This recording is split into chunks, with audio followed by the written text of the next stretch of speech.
Let me just double check that my settings are where they need to be.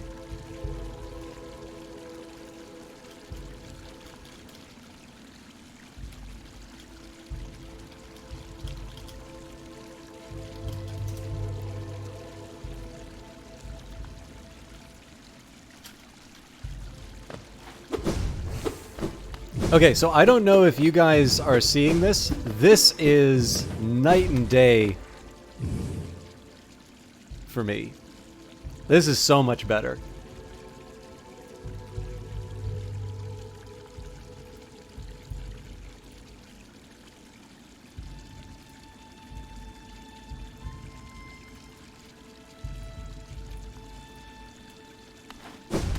You do not see? Okay, yeah. I'm not gonna... Okay, so, like... NVIDIA wants you to, like, buy new cards for, like, this frames win games, saying, like... That's beyond silly, right? Like, just play your games and enjoy them. You don't have to have, you know... some, like, part-time weather simulation level supercomputer to be able to enjoy games. Oh god. I will say though, like, some of the twitchier moments in this game, it really does help. This is definitely feeling a little bit more like I felt during the Hornet fights, where there's, you know, a little bit of a zip. So I don't know what happened there, but I'm happy it's resolved.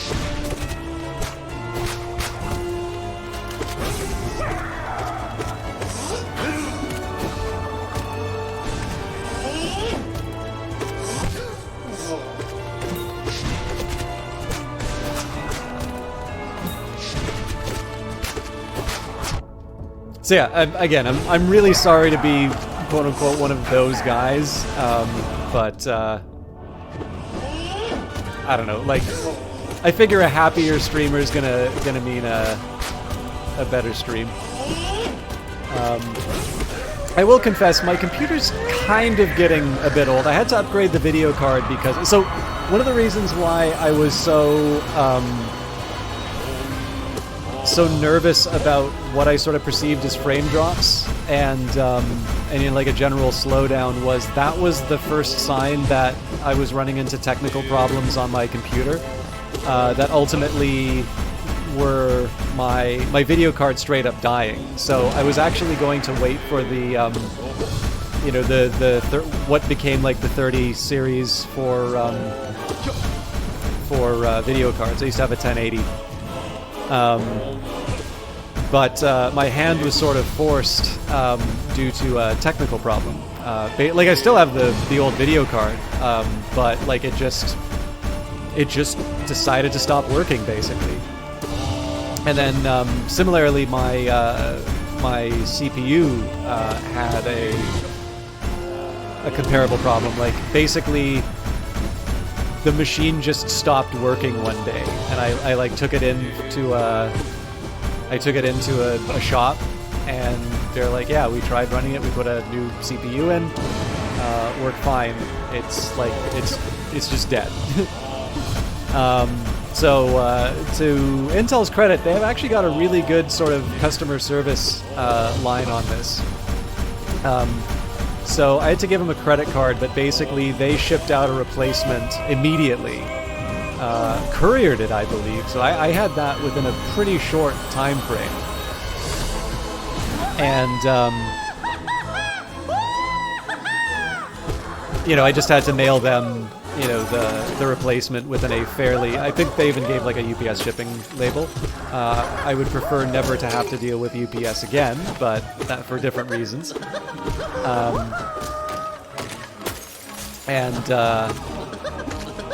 Yeah, I don't know, like, just, they gave me a replacement. It's, you know, of course, I would have loved to have gotten a better generation chip, but I've got a 6700K, so the Skylake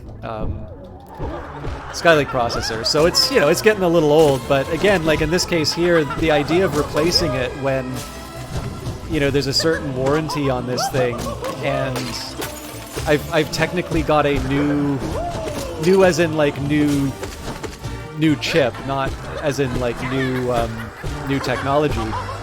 It's kind of messed, like overall my upgrade path for my PC's kind of gotten a little messed with, because technically I have these new components.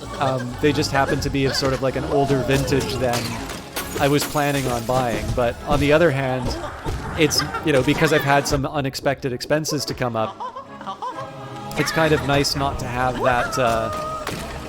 that liability sitting on me. Like I can oops.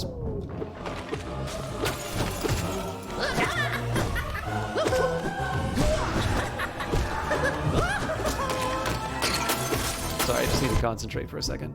Well, concentration's not helping me. All right, let's get this going again. Oh no. Let's deal with the, oh, Jesus. Yeah, I don't know, like, so it's a nice problem to have, right? Because there's definitely people who watch who would love to be able to say, you know, decide one day that they're going to do an upgrade. I suspect I'm probably going to run into a situation where some of the games I want to play are not as compatible with that hardware. I don't think I'm anywhere close to that day. But one of the things I do is I set aside, I set aside a bit of money each month, and I put that to like a computing budget. And the idea here is that when I feel that it's time for an upgrade for one reason or another, I start like looking at deals. And because there's sort of this pot of money that I've sort of set aside, I have the option where if there is a particularly compelling deal that comes up, I'm able to look at the, I'm able to sort of pull the trigger because that money's already been set aside. Yeah, with that in mind, like having now had live on cast a couple of cases where hardware fails, and to see things like what I was experiencing during Hollow Knight, you know, that happened during Planetfall. I was a little worried that might have been a sign of problems to come, but. No worries there.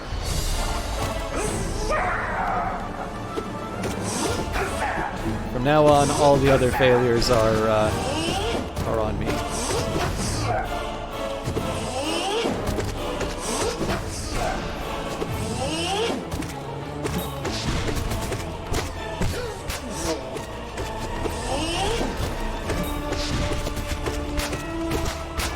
Oh, I ran into it.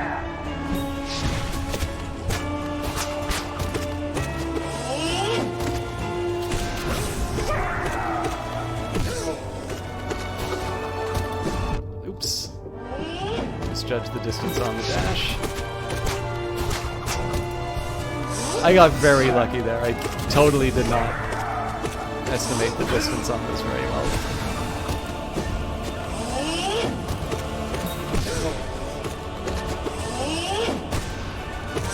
Oh yeah, sorry. So I was talking about I actually didn't want to rant too much about the hardware failure. One thing I did want to say though, that's becoming a small difficulty just in terms of trying to manage my time, is that I would prefer not to have replaced like 6 months of data work. But one of these projects in particular, so I've been trying to forecast sort of revenues for games on Steam. So like the idea here is that being able to come up with a model to sort of say, here is how many units this particular game sold.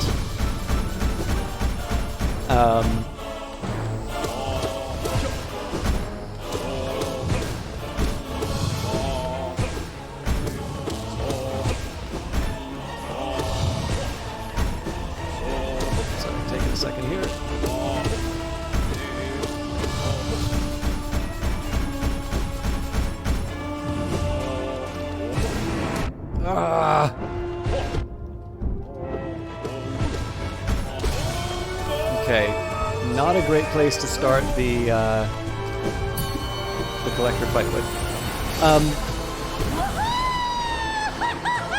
The fact that I have to do it all over again has, like, I've just sort of reevaluated the pipeline that I was using for that project. I've sort of been able to, I basically you make a certain set of decisions when you start on a project, and then sometimes those decisions aren't the, aren't the best. Oh. So you want to improve. So in this case, but like sometimes, the improvement winds up being a little more trouble than it's worth. Like, you just work with the limitations that you have rather than try and redo everything. So a good example here, while I'm not going to say that this is exactly a company I would like to model myself after, Palantir is sort of a company that does sort of data work. And I think there's a lot of people who... I actually think this is on either like Quora or Stack Exchange or something. Probably not Stack Exchange. They don't really like questions like that. But I think somebody said it's like, oh yeah, so you all use R at Palantir, right? I'm like, no. Like, I'm pretty sure anybody who... I think R's time is kind of done, personally. But...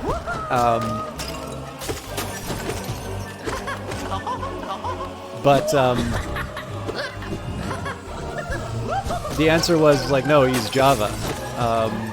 And it's like, we're not saying that Java is the best option for this sort of stuff, but Java is what we were using when the company started, and it's too expensive and time-consuming to rewrite everything in, a popular new language. Like basically, they're kind of like doing a cost-benefit analysis, right? And it's like, do you want to appeal, I don't know, like the stations that work at the company, or do you want to implement a new feature? And I think most of the time people are going to look at that sort of stuff and say, I mean, this is why there's so much Fortran running on a lot of scientific computing applications. It's better to add to or otherwise, improve your existing work rather than just every few years like rewrite it in the hot new thing. So you have these situations, right, of companies like Palantir doing everything in Java just because of a decision that was made when it was founded. I mean, like Java obviously I don't know when that company was founded. I should stop talking and actually just beat the collector. I'm assuming this would have been the time that like there were marketing campaigns being done. I suppose I can look this up on like Wikipedia or something.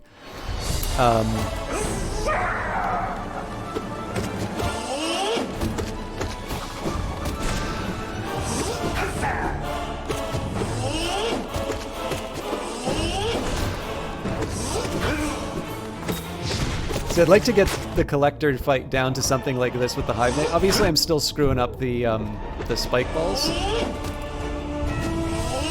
but I'm I don't know. I'm feeling reasonably confident in my ability to handle most of the stuff this fight throws at me. But yeah, like basically, you can care about like your objective, the thing that you want to get done, whether it's your company or whether it's your program. Or you can spend a lot of time like doing this sort of housekeeping sort of work, which is still important stuff. Like obviously, if you don't take the time to maintain what you've written, it's probably going to carry the debt of some decisions that you made because it was expedient at the time, but maybe wouldn't be something that is the most portable. So clearly you want to find a balance. But in this case here, like I definitely have taken some time. I've had to learn a whole lot of excuse me. A whole lot about time series econometrics, which has never been something that I did. Like I was definitely very micro-focused, which is funny because I had a job interview and somebody's like, oh, it sounds like you just do macro. And I'm like, I've never done macro. I guess price indices might count.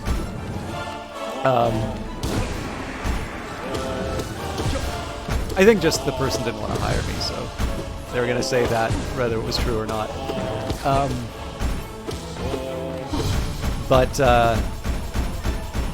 Yeah, anyways, like there was a whole bunch of work that I was doing to just try and bring myself up to speed on the relevant literature. And oh god.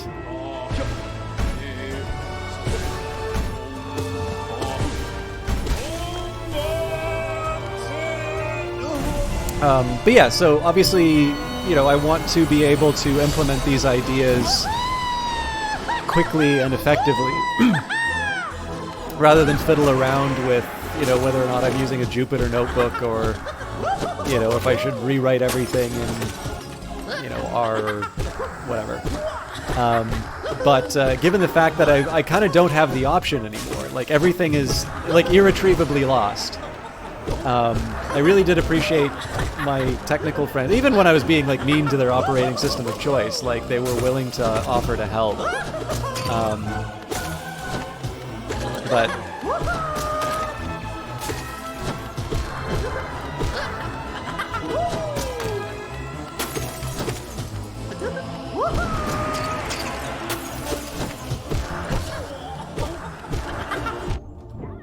yeah, well, again, like the one nice side effect of it is that so the way I'm doing it now, I've written it in such a way that it's actually really, really well suited for sharing. Like the person who gave me the data for that project, I've built it now in a way that, like there's a little bit more of a separation between church and state as far as the data and the code go. One thing that'll be nice about that is that, like now, because I am feeling like, so when I was starting the project, I was very skeptical about whether or not I could actually deliver on what they sort of wanted.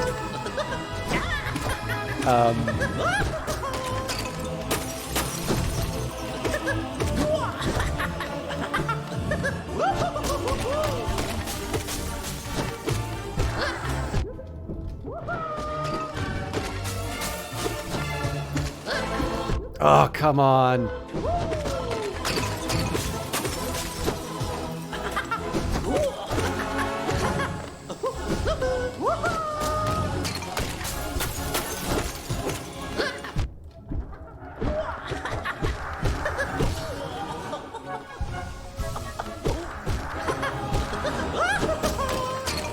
But yeah, I mean, so again, like, clearly nobody says, I'm so glad I lost 6 months of work, you know, that's time I definitely want to spend redoing old stuff again. But given that I live in a second best world, it has actually resulted, I mean, Night Valian's been tolerating me in his chat, kind of talking about how my estimator's going. Needless to say, like I said, I was skeptical at the start on the idea of coming up with anything even remotely useful for forecasting sales. It's going very well. I've actually got something I am rather impressed by. I am definitely not... I'm not at the point where I think I found like the Holy Grail or anything. But I am also feeling like I can send something off to the person who gave me the data, because it's been quite a bit of time since I last talked to them. What's really neat is that we've now sort of had history happen. Oh my god, there's so many aspids.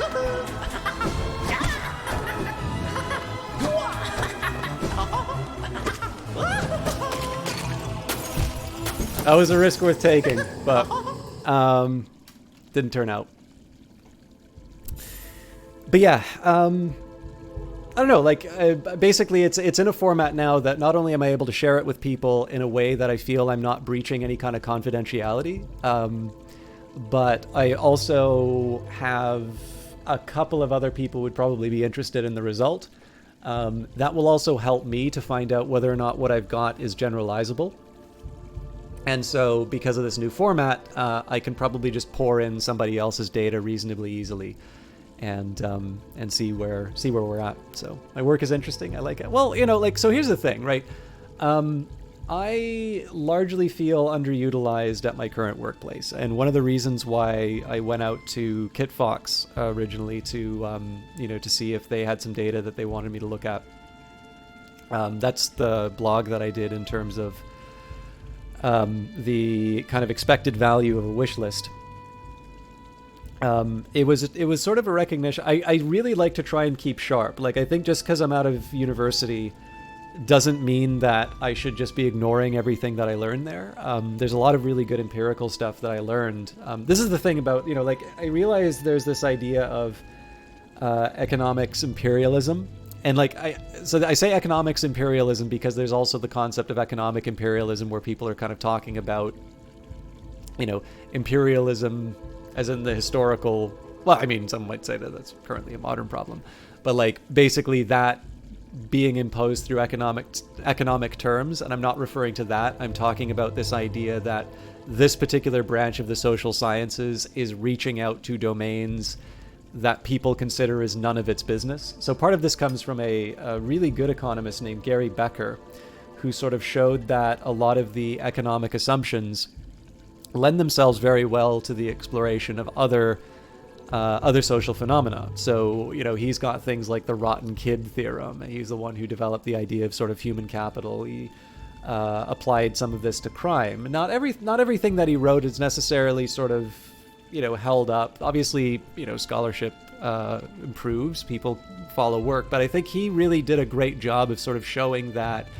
it's more than just GDP, that you can actually look at some very serious social problems through the lens of sort of agents trying to optimize a utility function and, how using some of these tools can help. And I generally actually think that this has been a largely positive thing. I think political science is starting to use some of the benefits from the empirical developments in economics, keeping in mind that economics does have a lot of problems in terms of trying to deal with the fact that you've got agents that are optimizing based on a current set of rules. And obviously, if you want to change the rules, they're not necessarily going to behave the way that your model set. Like, your model is built on a set of rules, and you're proposing to change those rules, so you can't necessarily rely on your model anymore. Or there's a lot of things that you want to know about, but you don't have a reliable way of measuring them. But there's a whole bunch of really interesting tools that can get you the information that you needed to at least account for that factor that would mess with your estimates. And again, like, a lot of this, to really properly understand it, does involve some, a little more math than what you might have learned in high school. Certainly more than what I learned in high school. That was definitely something that I needed to improve on. And my view is that, any given discipline should not be hoarding those tools, that ideally it gets disseminated to a lot of other disciplines and people find the use out of it. That's definitely happening in terms of economics. There's some stuff that Tom Sargent has introduced which has its origins in physics, basically. And, likewise, I don't think it's very helpful that a discipline will say, well, this is our territory. So, like, economics shouldn't say, how dare you look at markets? This is our territory. Like, if a sociologist wants to look at it and they come up with a useful insight, they do. I do think there's some reason, and other disciplines will say this about economics, that, there is some scholarship that has been done and is largely ignored in this work that you're doing here. And I think that's true for everyone. I think economics kind of has a certain cachet, so I think probably it gets accused of it a little bit more often just because it's, it does get a bit of a spotlight. But I will definitely say that there are people who are not looking at the relevant literature and then maybe making stronger statements than they should. And it would generally be nice if you would be familiar with the scholarship before you start kind of throwing your weight around on it. But again, like, I definitely think if somebody wants to sort of gatekeep their discipline, I think there's a difference between saying, look, it's not, you're not the first person to look at these problems. Like, maybe, like, take a look at the work that's been done before sounding off on it. I think that's good because it means that some maybe obvious errors are getting addressed there.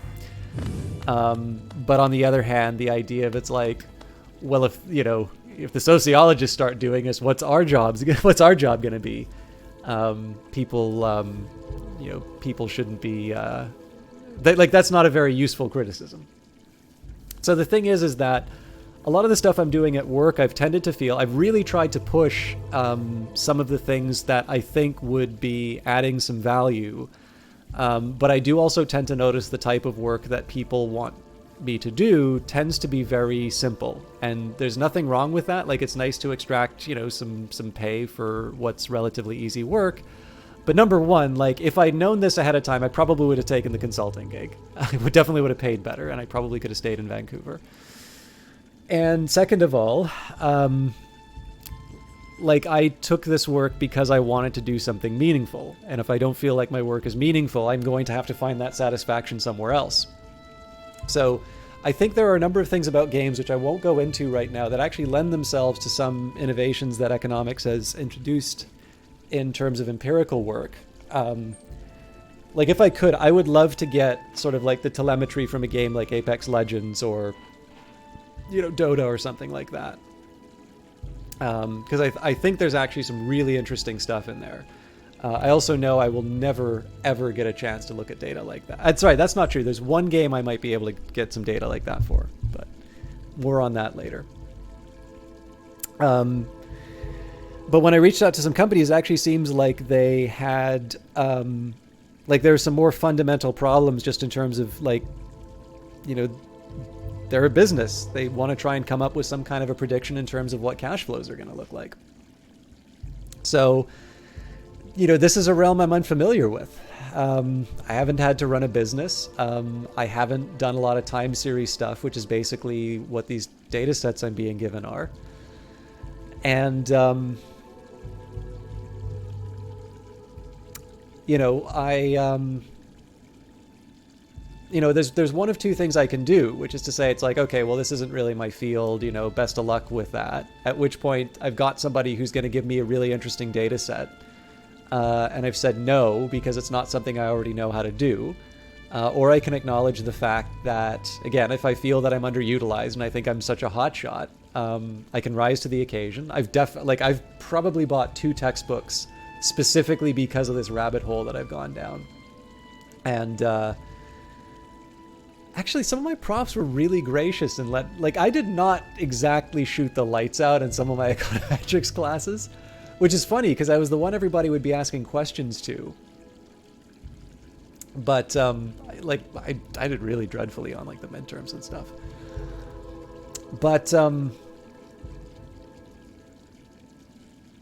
I don't know, like,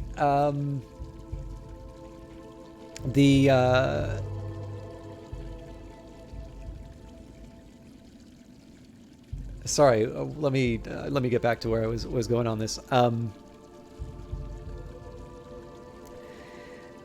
Basically, is a chance for me to try and solve something that I didn't know. It does worry me a little bit that it's like a real life application, which may or may not wind up helping someone make a particular business decision. Because the thing is, like, what if I'm wrong? Like, what if I'm just very convincing and I found sort of this set of spurious relationships which won't hold for the future? So that's always a concern. But yeah, and just in terms of the work being interesting, like, part of it is just,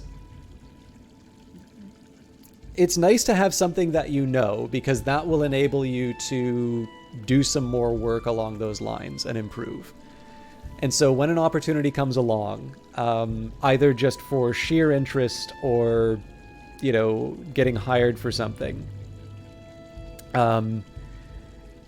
you know, being able to say, you know, I feel confident enough that I'm going to be able to bring myself up to a level to contribute something here, I think, one, feels very good, and number two, will lead you to interesting places. It's a good example. I don't know if you know this, but I actually got paid for a streaming gig recently, and more than I thought I was going to be, by the way. And it's actually at a time when my viewership is some of the lowest that it's been, you know, since I started doing this. But again, there's a certain, like, the important thing is that you don't need to be someone who,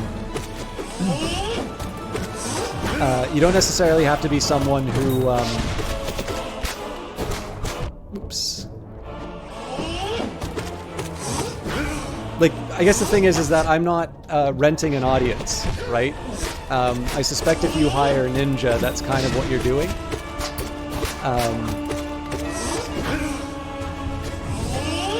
I mean, obviously there's a talent element too. Like, obviously, you know, his ability to attract a certain kind of audience and keep them engaged is a factor. But I feel like the premium that hiring a streamer like Ninja, like, I think part of that amount that you're spending is getting you an audience that will show up for anything that particular streamer does. I am tremendously appreciative of the fact that there are some people who really do, even when I'm not doing my best, sort of seem to show up and support me. That's something that I really don't know how to handle it, if I'm completely honest. Like, there's definitely been times where I'm like, I feel like I totally blew it in terms of broadcasting. But either people say, you know, good job, or, you know, thank you for streaming, or, you know, like they were there watching and I didn't know that they were there watching. That actually makes me feel also really good when I'm not feeling like God's gift to casting. But yeah, I mean, obviously the thing is here that even if I wanted to assume that everybody who watches me is sort of a fanatic, it's sort of hard to say that that particular number would be something that would command a price to stream a game. But of course, the relevant thing isn't necessarily whether or not you're bringing that audience in. The relevant thing is whether or not they think you're a good fit for what they want to do. And oddly enough, this is why I can't say. Well, some of you may know who this is, but for the context of this conversation, I won't say who it is. I happen to know that somebody had actually tried to charge this developer before, and the decision was to just go with someone else. So it's also a case where it was not foreordained that that there would be an exchange of life for money.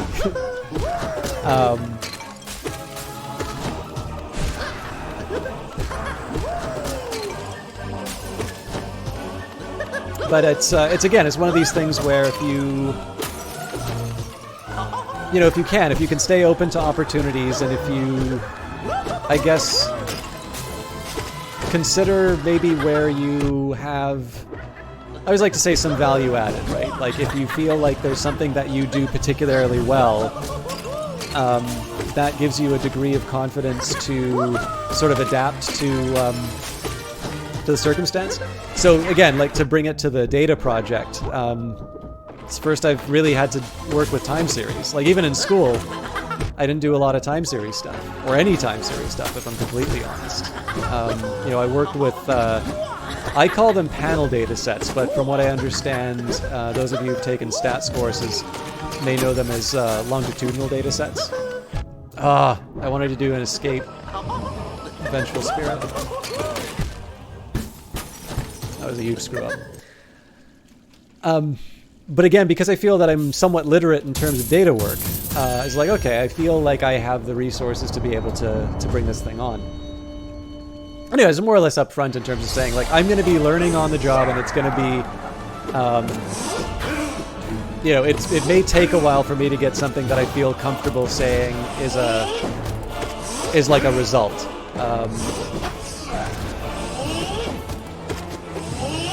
But they were pretty tolerant about it. I mean, I guess for them, right, it's like, it's volunteer work. And like, the worst that happens is that they have to answer a couple of annoying emails, and they're back where they started. Obviously, I don't want to think of it that way. Like, I want to do the best work that I can.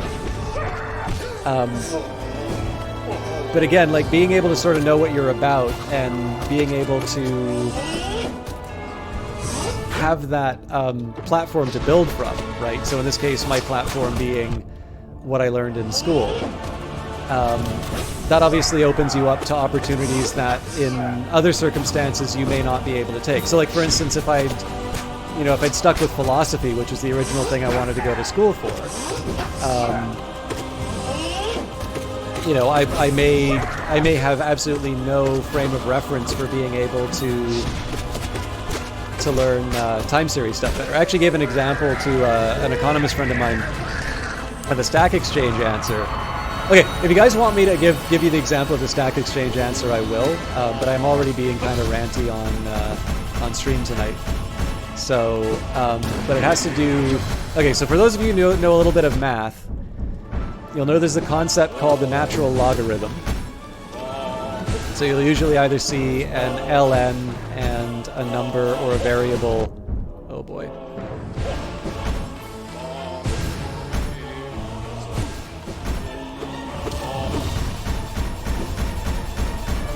Either ln or log. I prefer log, but not every the textbook does it that way. Oh, come on.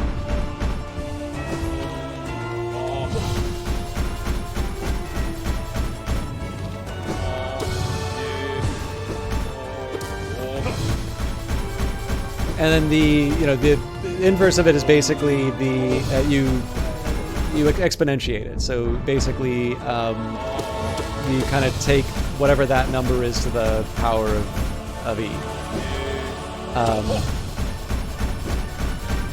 I guess you would it's kind of analogous to sort of like taking a square and a square root, but that may not necessarily illuminate anything. Anyways, it's really common to take the log of something in a lot of data work. And so, but sometimes you're interested in sort of the underlying value. So if you take log of y, like the object of interest is log of y, you have a really good reason for wanting,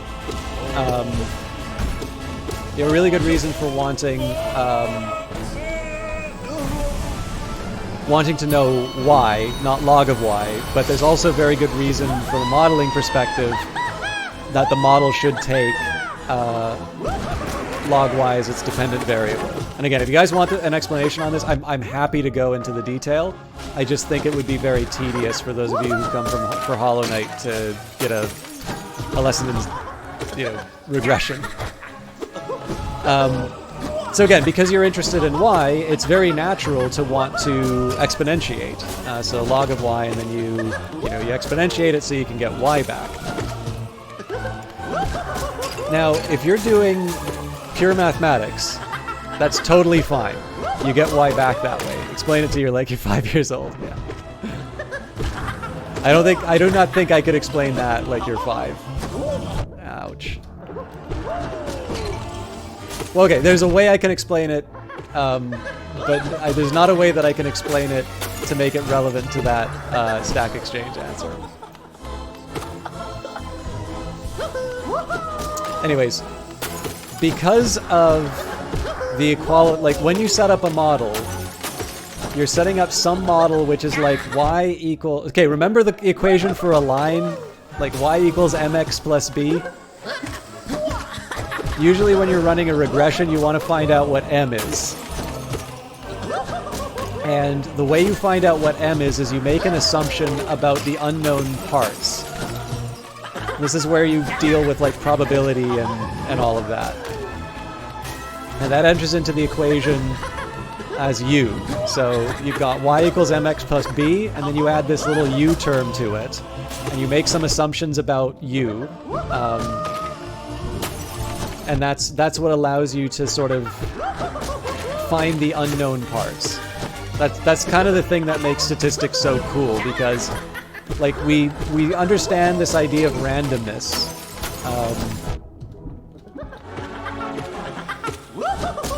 And of course, like when we think of randomness, we think of things that like we don't understand, that we can't control. And yet what probability shows us is that while that is true, I mean, it's why we study it, right? That doesn't necessarily mean that there isn't a structure to randomness.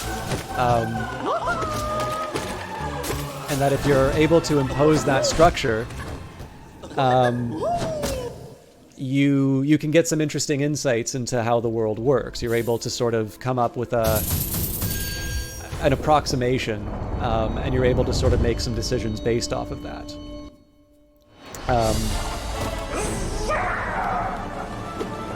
So anyways, because you are dealing with that unknown component, that u, if you want to get that y back out of log y, you need to acknowledge the fact that you have introduced that random component. And there is a known, like it's if you were to do a search for it, you would be able to find it. And if you read a good textbook, it should tell you about this.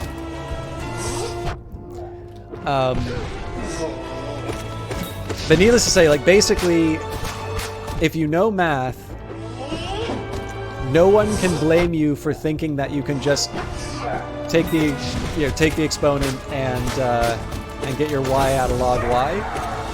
There are very specific statistical reasons why you are not allowed to do that. And if you do that, you're going to get the wrong answer. And remembering that in some contexts, the wrong answer might mean that you tell someone they're going to sell more units. Congratulations, you're just responsible for bankrupting the company and unemploying a bunch of people. You know, you might want to take that sort of stuff seriously. So anyways, I was looking for a related but slightly different problem, and I come across a Stack Exchange answer. Somebody saying, is like, okay, so I want to get y back, and I just take the exponent of log y. And the top voted answer, the one that Stack Exchange community has said yes to, says yes you can. And like with confidence. Again, my economist friend was like, you know, the thing that really bothers me about this is how confident that guy was. The reason I showed it to him was he was doing a paper at work. And I spotted this problem, and I said, like, I love one thing I heard from one of my old TAs was, you're really good at writing email subject headers. Why did I try healing? Sorry, I'm on autopilot. He said, it's like, I have always immediately opened an email that you wanted me to open right away. Some of them are like super easy. So like one of them I said, like, I owe you money. And it was because I got... So like, keeping in mind, like, he was my TA, but I was also a TA. It was just, he was a PhD student. I was an MA, so I was TAing I was TAing a 101 course, and he was TAing a master's course.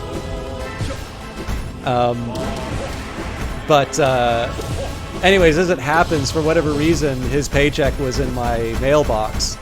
And like I happened to know, like he had really mastered the art of like being on campus, but like never being in a spot where you could find him. Like if he did office hours, like you would email him and he would tell you where he was. Like he really valued his work time. He was doing a crazy thesis. Like I completely understand why he did it. But I was like, man, like if I, like obviously, like none of us were on direct deposit. So it was like, if I was him, like I would want to get that paycheck the day of.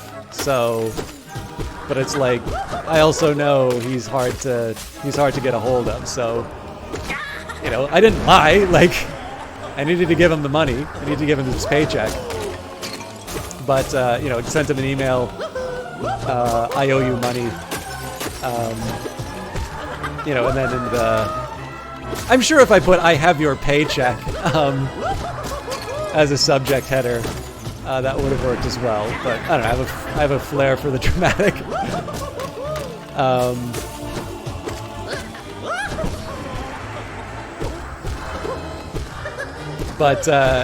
Like literally within minute, like there's been homework stuff I've asked him that took a couple of hours to answer.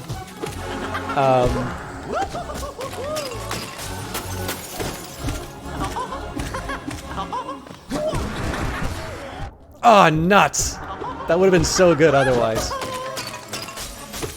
But yeah, anyways, like within minutes of me sending that, I got an email from him back. It's like, 1, you are very good at email titles, and 2, I'm in XYZ. Thanks for letting me know.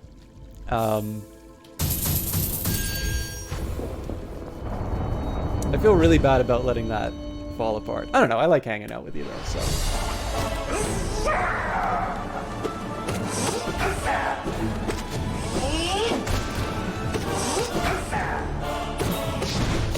Oh, what the hell was I doing there?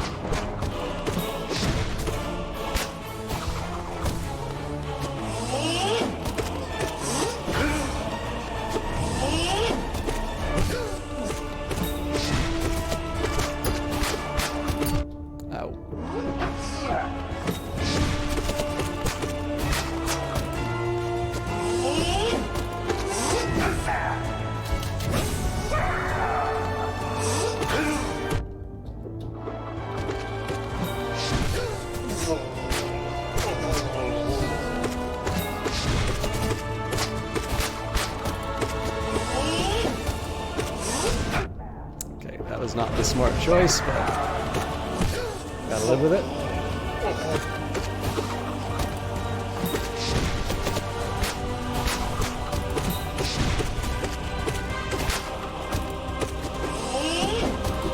Oh, silly. All right.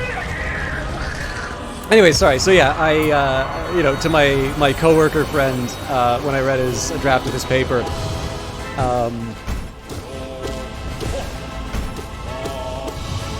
I just straight up put in the subject heading, it's like, the most important calculation in your paper is wrong. And that one got me. You you definitely got my attention with that subject heading. In the work context, it's even more important, because I kid you not, in my work email, I've got 800 unread messages because I know I'm never going to need them.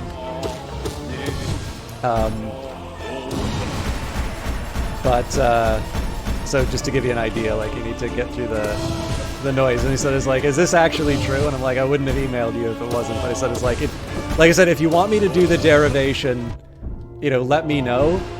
If you don't want to take my word for it, I have a copy of Woolridge's textbook, which has, you know, has an explanation of it. Should probably fill up the vessel and get ready for the collector. Oh, too late for that decision. But I basically told him, like, the basic idea here is that because you're dealing with a random component, you need to deal with you need to add the variance. And then I said to him, it's like, who is your reviewer on this? Because they should have pointed that out. And he mentioned that it was actually somebody who speaks very highly of his capabilities, and I feel does not merit that such self-congratulation, so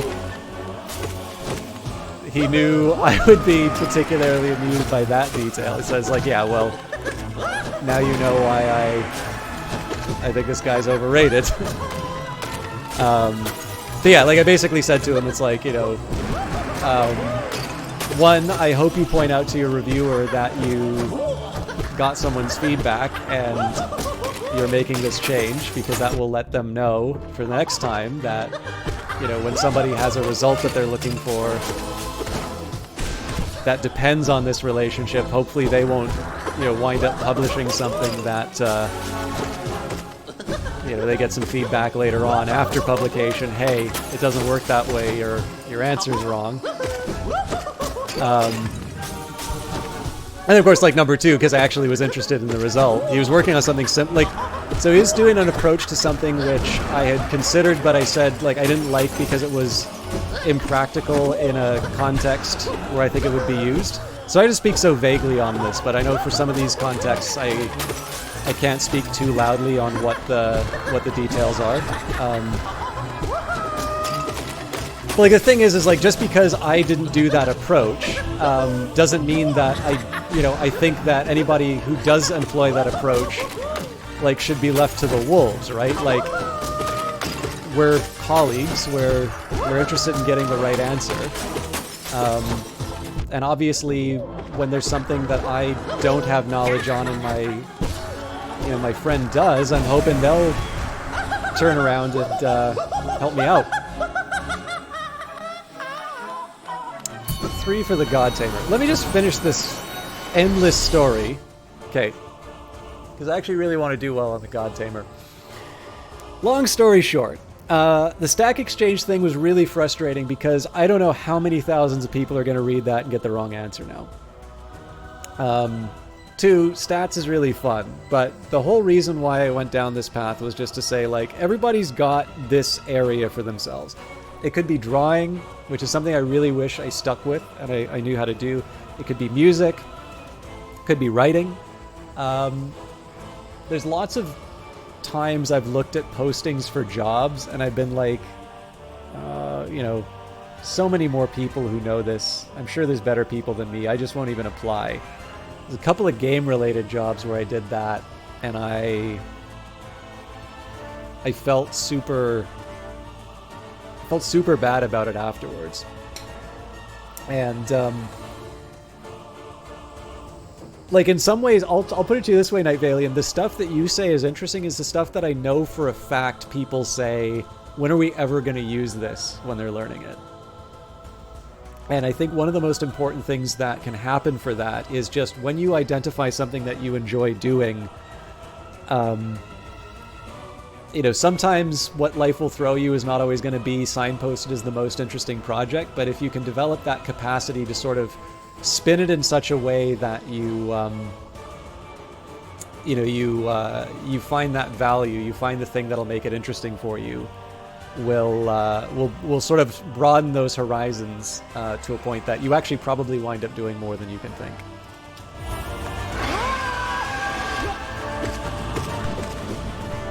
Alright. I'm gonna try and heal off of this. Okay. That was costly. Oh, ouch. Oh, God. I'm done. Alright. That's so bad.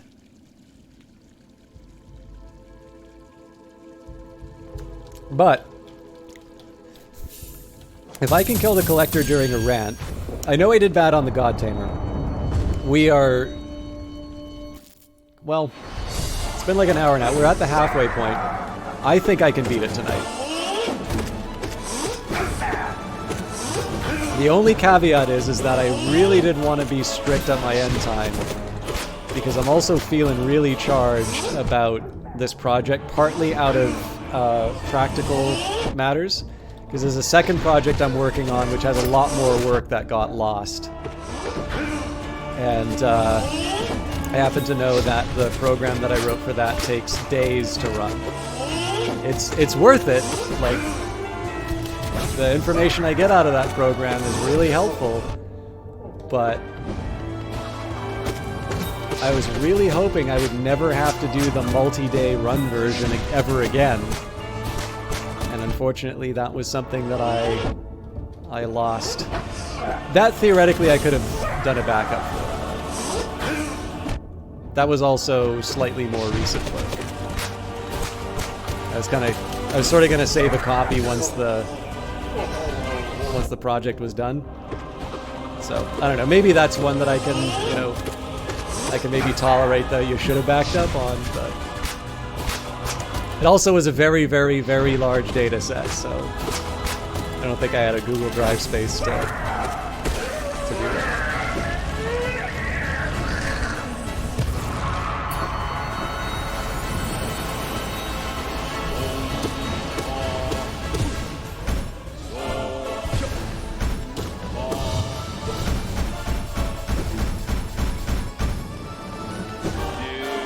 Oh yeah, I said earlier, I felt really good when the person I was emailing said that there's some fans of the streams in the office. If you happen to be, I'm pretty sure if you are one of those fans, you know exactly who you are. And if you're watching, thank you. I sometimes don't know how to deal with compliments like that, but it made me feel really good. Your boss is cool.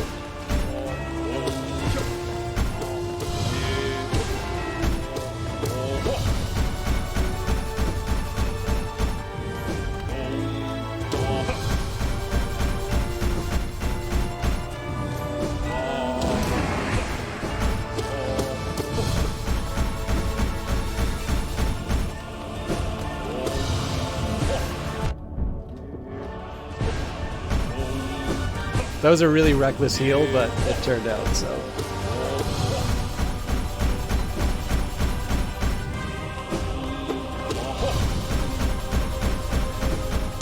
I went to scratch my nose.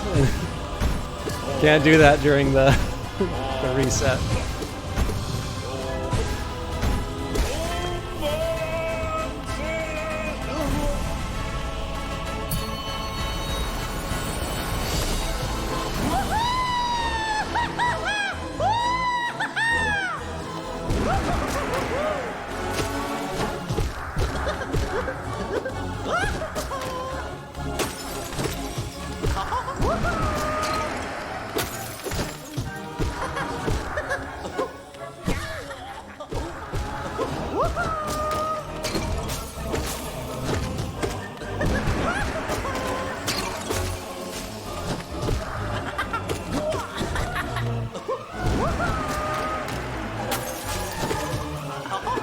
Ah, that was going okay. Oh, then the Balder gets me.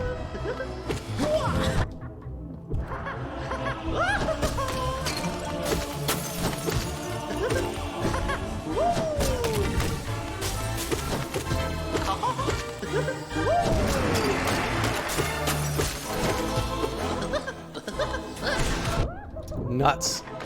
That missed the target, and I took the damage.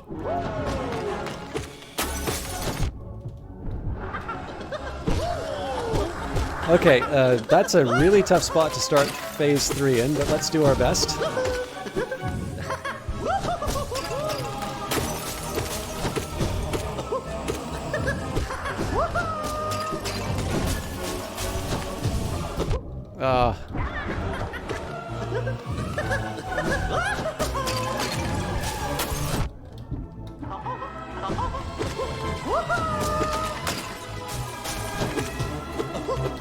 Oh, unbelievable.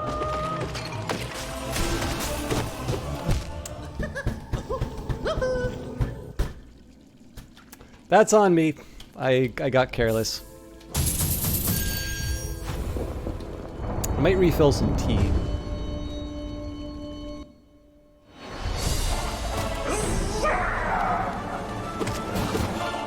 So here's a question. I know this is probably the wrong crowd to ask this to. Did anybody here see the new Battlefield trailer? Battlefield 2042. By the way, Night Valiant, I believe you were saying predictions for E3. I don't know if this technically counts as an E3 announcement, but I believe my prediction is holding up rather well. But yeah, did anybody see that Battlefield 2042 trailer?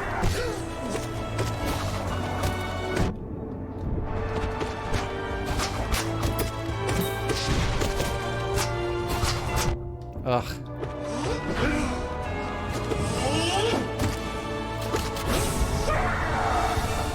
You have a magical guessing machine? Not fair. I call it my brain.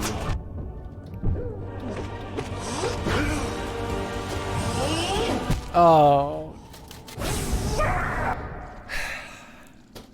I really wish people would stop just repeating stuff that they see on Twitter. Yes, I realize it's fun to dunk on people when they say... Okay, here's the thing about people slamming Battlefield for not making a political statement with the environmental, like the resource scarcity and all of that.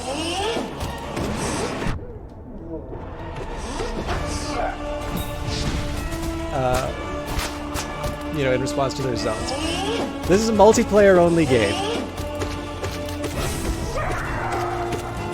Now, Battlefield 5 did the, you know, hidden stories of World War II thing. I thought they did a very good job with it. I learned about stuff in World War II that I did not know playing the single-player campaign. There is no single-player campaign to the upcoming Battlefield game. So, I am going to submit that it's probably not DICE's job nor do I think it would be, nor do I think they would do these subjects justice if they were actually going to be making a grand statement on climate change in the context of a 128-player deathmatch. You know, I definitely think when you have a Tom Clancy game, and, like, here's the thing, like, I think some of the apolitical stuff coming out of Ubisoft is a bit more rightly criticized because there is a narrative, and they're very clearly dealing with contemporary issues. I think the presence of environmental effects in a Battlefield game, and then somebody saying is like, look, we're not making a political statement with this, I think that's managing expectations, and I think that's actually okay for them to... you know what, I should probably do like a blog on this or something. I think there is a meaningful difference between the stuff that people like to, you know, like to criticize games about. And I'm gonna, like, this is probably not gonna be like a well-received point of view. I don't think it's Battlefield's place to be commenting on that sort of stuff. I think any effort that they would make to try and tell you about climate change would probably not be, like, it would not be the sort of thing that is actually dealing with that subject in a way that is helpful. I could be wrong.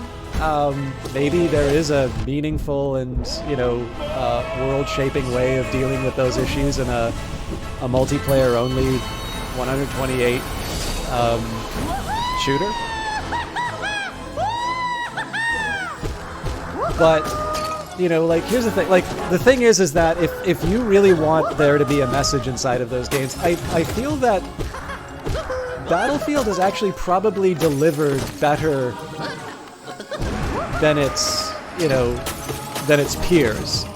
And I'm also going to say that, like, I also thought Wolfenstein did a pretty interesting job in terms of doing the alternate history stuff. So it's not like this is it's not like this is a, you know, an untapped potential. But I am also, you know, I don't know, like, I just think just because you can, okay, like when somebody says, okay, here, let me put it this way.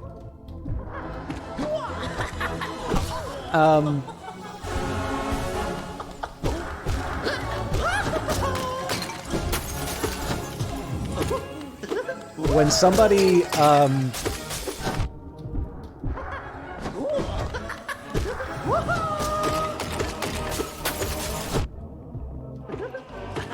okay, actually, you know, U.S. politics is going to get me in even more trouble here. But these are not monetized YouTube videos, so I'm allowed to say whatever I want. There's a lot of talk in the U.S. election, basically saying it's like if you vote for anyone other than the Democratic nominee, I think this would be kind of like pre-Biden. You know, you're basically voting for Donald Trump. Now, the fact that George W. Bush said you're with us or with the terrorists, does this now mean that we say, you know, everybody who said that in support of the Democratic ticket is equivalent to George Bush? Maybe, I don't know. Like, but I'm gonna guess that the people who like to say, oh, look at DICE, what moral cowards for not taking a stand on climate change, just as bad as Tom Clancy games.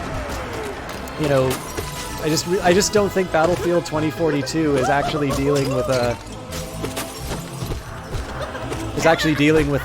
sort of a, I don't think they're dealing with it in a narrative way, the same way that some of the other games that have kind of tried to play this apolitical card have. And I think if we just want to pile on every time somebody says it's like we're not doing a political thing here, the criticism doesn't have a lot of meaning.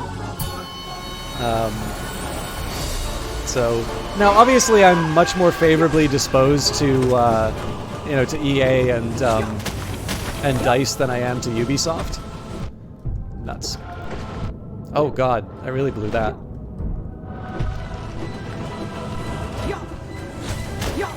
Ugh.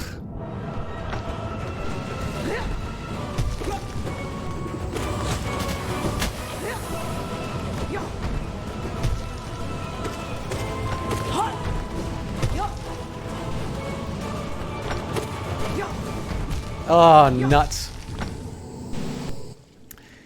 Yeah, I don't know. Like, I took what DICE said as basically saying is like, look, we're not doing a single campaign. This isn't a narrative. Don't read too much into the presence of environmental effects.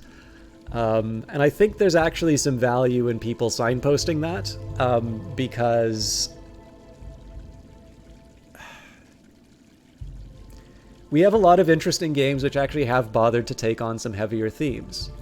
And I think if DICE comes out with Battlefield and it creates an expectation that there's going to be more depth in the presence of environmental issues inside of the game, I don't think they're going to be able to meet the expectations that come with that. So I don't know, maybe it's moral cowardice, and I'm just blindsided by the fact that I really like Battlefield. But I don't know, like, I think the biggest problem that I have with this sort of stuff now is that it's really easy for people to just get on a bunch of bandwagons, which under most circumstances are good ones, right? Like, being opposed to crunch, being opposed to predatory monetization schemes, being opposed to, kind of these mealy-mouthed statements designed not to offend, quote-unquote, the gamers. Some of this stuff is very rightly criticized, and the problem is that because the only problem is that when it becomes a reaction, because we've really put a premium on the hot take, on somebody just being able to like put out the right shibboleth to know that you're on the right team. Anytime someone says something that might sound like it might fit into one of those categories, everybody sort of piles on. And I think that it tends to distract from the issue. So, when people love to hate on loot boxes, right? And I mean, I wrote this ages ago, and I really haven't heard a satisfactory answer to this. Is that if people's real issues with the loot box is how appealing they are, like, the shining animations and the, getting, a slow drip of new content and, how well it lines up with gambling mechanics and things like that. Here's the thing that people are not talking about, which is a really serious worry. These very same techniques are used in games that you pay an upfront price for, right? So like Diablo is basically, you pay upfront for a stream of loot boxes. That is the whole premise for the game.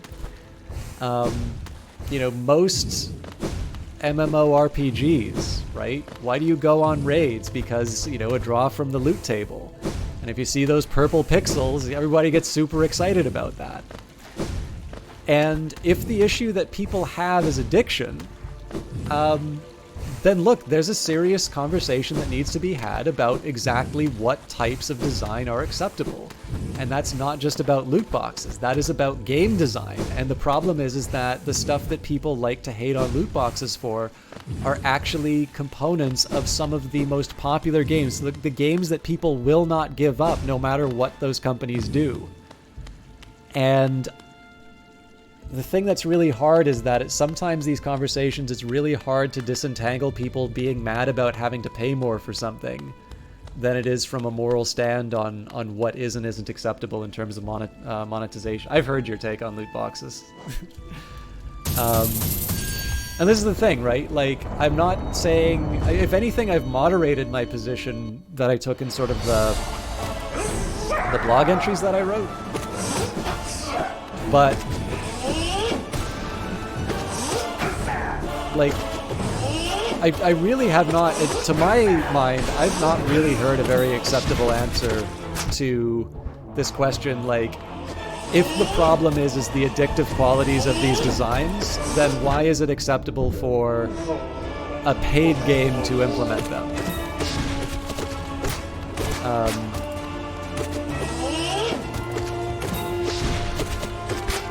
Because the other thing is the gambling analogies, for the most part, are bankrupt.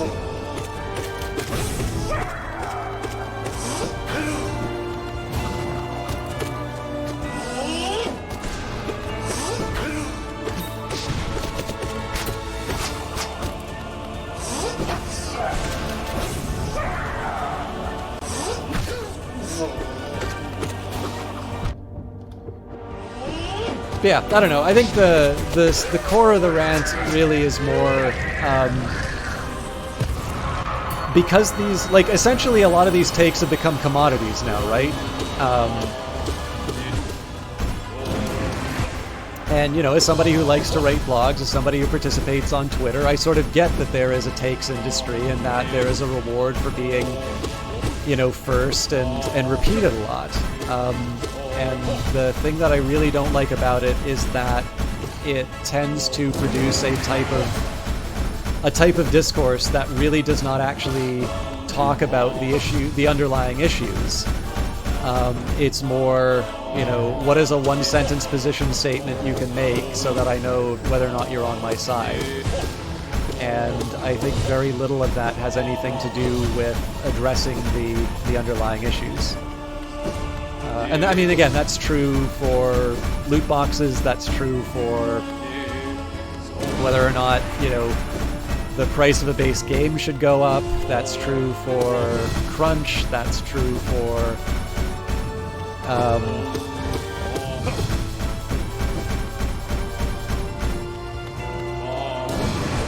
probably getting a little too careless with my souls right now.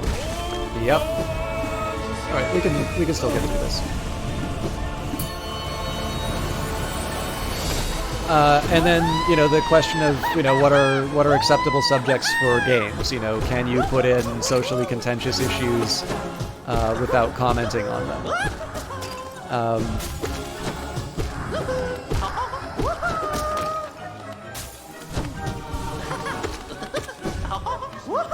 But you know, again, like, because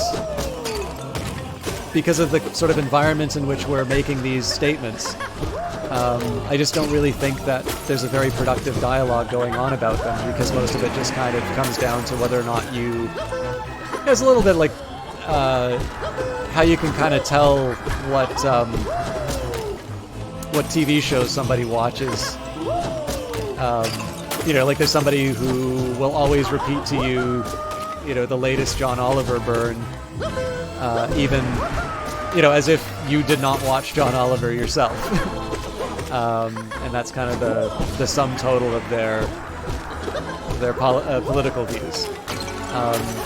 You know, I actually kind of like how Last Week Tonight seems to put some effort into their research. I mean, there's some things that I've seen them cover where I sort of felt that they maybe missed a couple of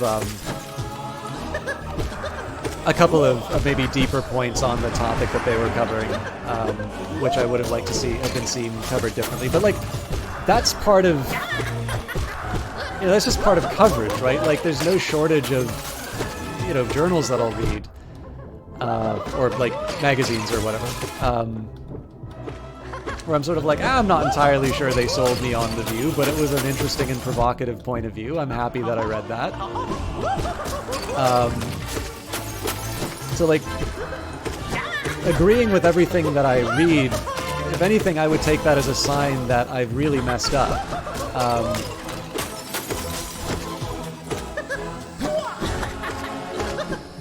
But again, like, I just think there's a certain responsibility for people who do want to engage in that kind of dialogue as to whether or not they're doing that in good faith, or whether or not they're just kind of getting their latest dunk in.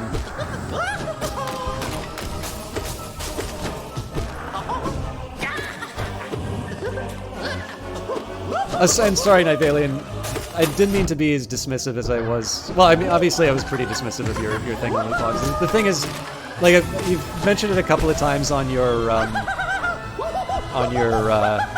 stream. If you'd like to say it, I should actually say you can. Like, it probably shouldn't be just putting out my own views.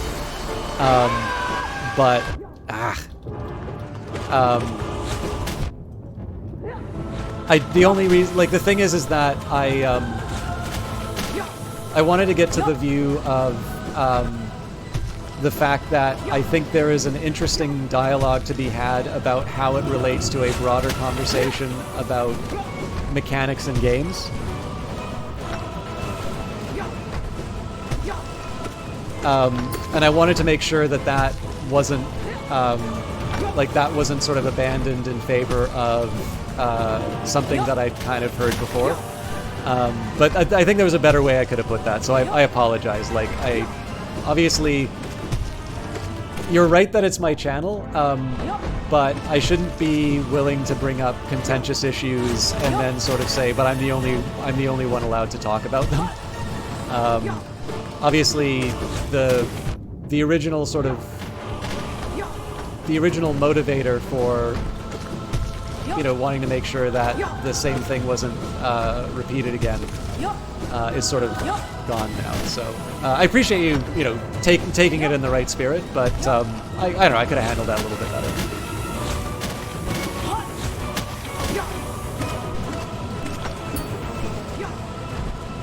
Ah, nuts.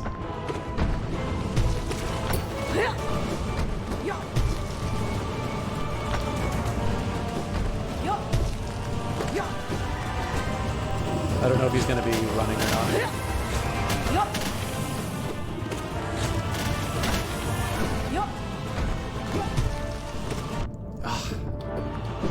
I make some of these dumbest moves.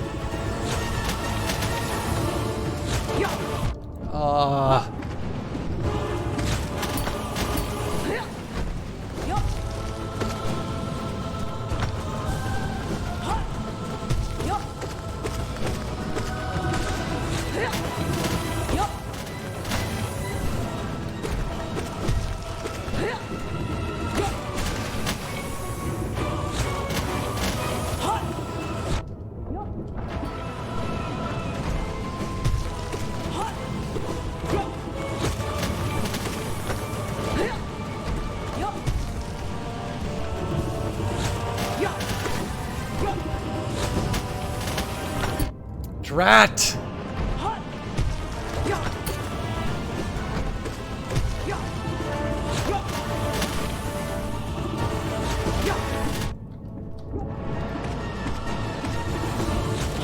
Oh no.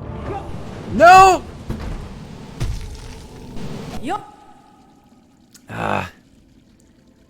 I was in a really good equilibrium there, and I let it run away with me. It's all right. One day you will rant until you're aside of the loot box gambling. Maybe I should have a channel or a TikTok.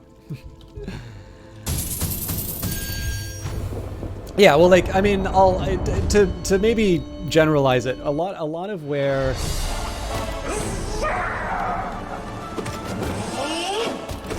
a lot of what I say is coming from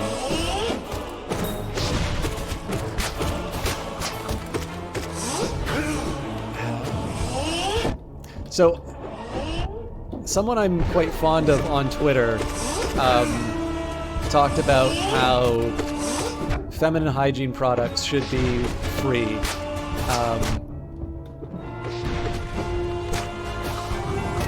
And the reply that she got started by explaining tampons to her. Which is certainly a take.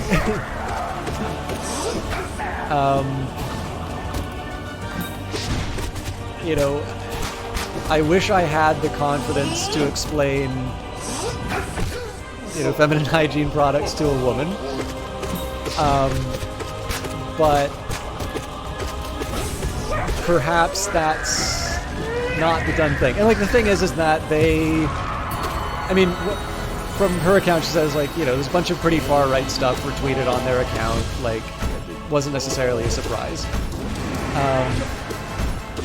And, you know, I get where they're coming from this, right? It's the old sort of the ghost of Ronald Reagan, you know, the government is always the problem sort of a deal, right? I think the issue that they had was the free. And like in the subsequent conversation that I had with her, it was like, you know, I will try and extract what I can out of this, which is to say that, you know, here is where I think there could be a principled opposition to the idea of, you know, government distributed or whatever. I mean, that's maybe a little bit different from free, but like here's where I think probably this guy could have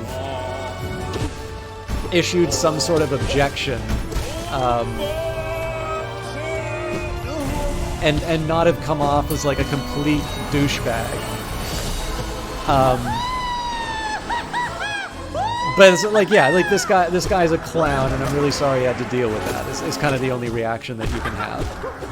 And like when I look at something like that, I just sort of see like a lot of this can be avoided by talking with someone on like basically with the, you know, the principle of charity, right? Assume that the person you're talking to has done the required reading. And like every time I talk about the Epic Store or I talk about loot boxes, I always hear the same thing from someone. Oh, if only you educated yourself, you would think the way that I do. And very often, I find out that there is nothing that that person's read that I haven't read. And it's an incredibly frustrating way to discuss issues, because there is room for disagreement in areas that are not tied to, you know, oh, if only you were as smart as me, you'd just think the way that I do.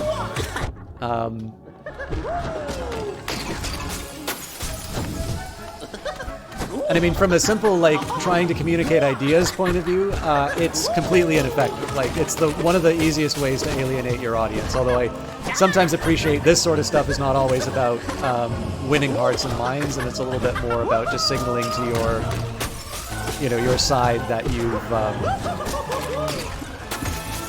you know, that you're thinking the right things.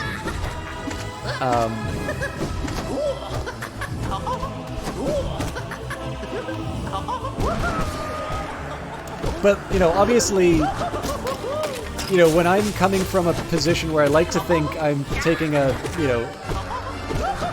stance in good faith, or at the very least to explore a topic in an interesting way, obviously seeing it reduced to a meme is sort of counter to that project. Like, the meme kind of becomes a substitute for thinking, and I'm not entirely sure that we're well served by that.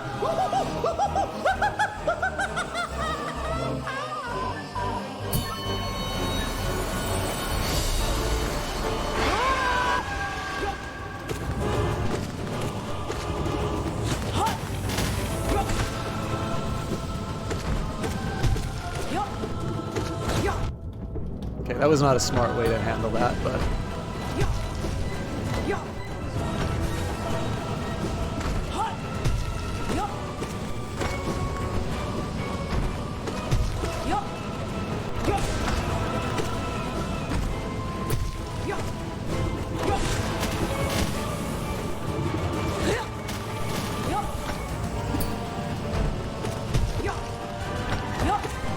Ah.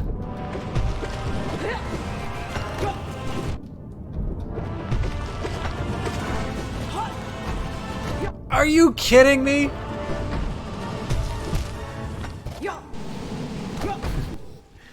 Yeah, I don't know. Like, that's kind of the broader umbrella. I think partially because I really do like exploring ideas, and I do like having, you know, exchanges on them. I think sometimes Devil's Advocate has a bad reputation for the wrong reasons.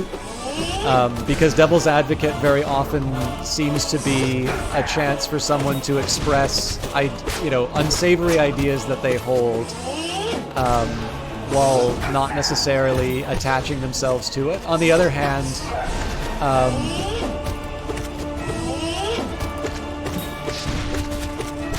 I think there is some benefit in terms of being able to state sort of the opposing view better than the opposition does. You know, I think that demonstrates a capacity for empathy and will probably make you better grounded in the topic you're discussing or debating.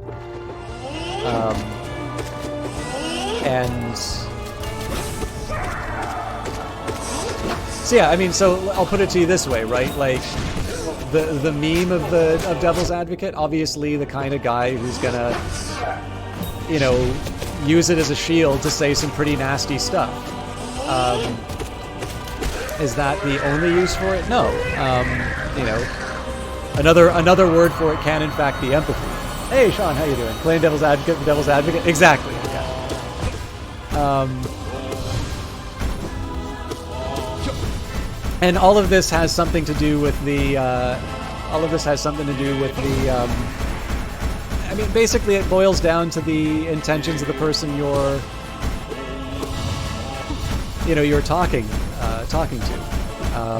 If you're talking with someone who's going to engage in bad faith, and they're playing Devil's Advocate again, so they can sneak in some really nasty points of view, probably the error lies somewhere in engaging with such a person in the first place. Like, I'm not entirely sure it's the Devil's Advocate that's keeping you from having an edifying exchange with the individual. Let me lose some health in order to do something I haven't in a while. Sean LeBlanc, I was delighted to see. I don't know if you've been in the last couple of Dirty Rectangles, but I'm delighted that I got to see you. See you in the chat on Wednesday. Now, I've got to admit, it has been a while since I've checked out Sean's itch page, so I don't know what he's been up to lately, but he's a prolific tool and game maker in the local game dev community. And I hope you are doing a presentation reasonably soon, because God forbid I have to fill up that slot with another data presentation.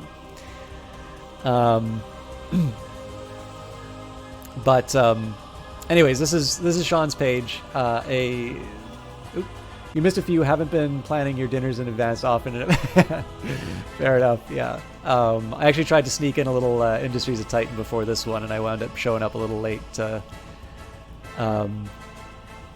see what was going on. Anyways, Sean has definitely been much more tolerant. But Sean actually has had to tolerate the fact that I will express ideas that people don't very much care for. And he's been more patient with me on this. So this is a good example. Like, Sean is, I feel so. By the way, I hope this does not come off in a negative way or paints you in a light that you'd rather not have to. But I feel like Sean is someone with whom I likely do have principled disagreements, but I feel like there would be a productive exchange. He's definitely somebody whose views I consider. I don't know if you know the context in which we were talking about this stuff, Sean, but it was the idea about the labeling of apolitical in the new Battlefield game. And I feel that DICE gets a little bit more of a pass on that than Ubisoft has. For reasons that maybe probably, unless somebody really wants to hear, I won't elaborate again. But that's what triggered this whole rant. Concluding in Devil's Advocate for Devil's Advocate. Told you I was going to take damage to shout you out. It's one I'm actually willing to entertain that I'm wrong on, but the reasons why I've sort of laughed at people playing the apolitical card are different from what I saw in that EA interview.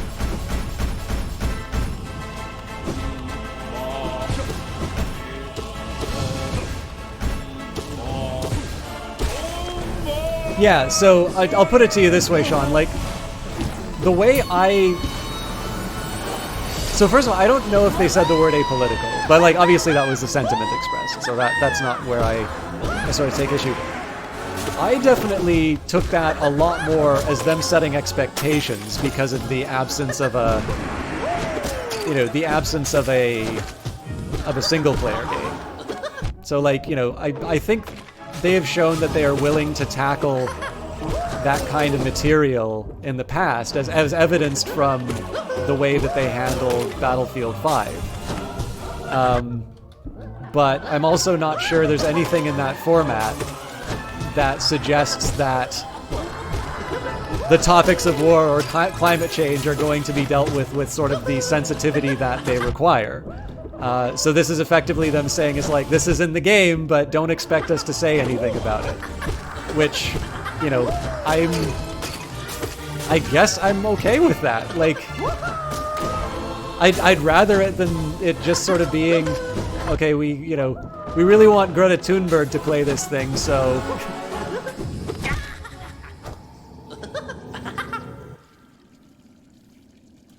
I don't believe anybody working on those games actually believes that. It's a PR stunt, not an artistic one. Maybe, right? I mean, like, the thing is that I think the inclusion of environmental effects... the inclusion of environmental effects is also very consistent with the way that the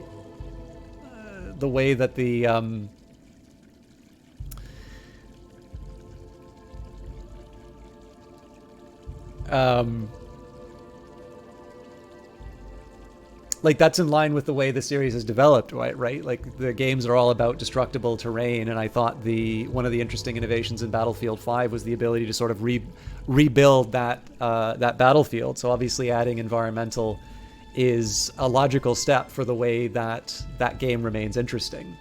I do think, I mean, I guess I would put it to you this way. I do think that, you know, the ability to, I think there's a capacity to do interesting stuff inside of it, and I think you're right. I think the team is going to probably work with it.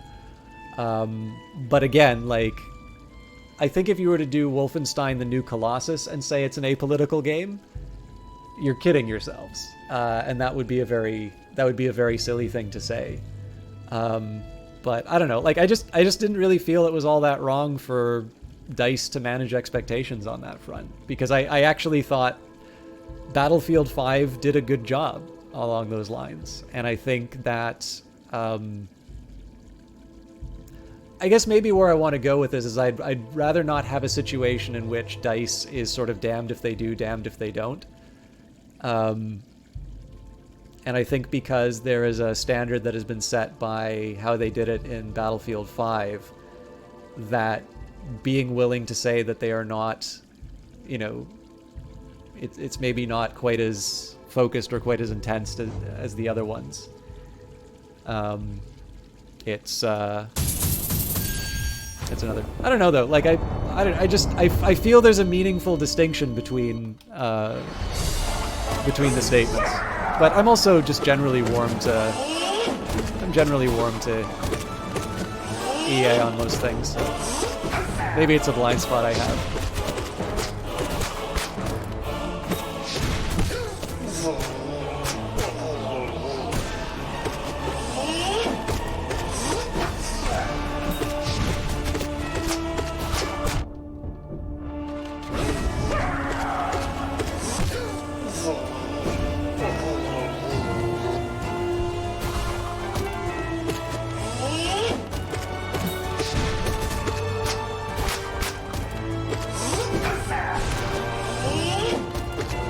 Also, more importantly, that game looks awesome.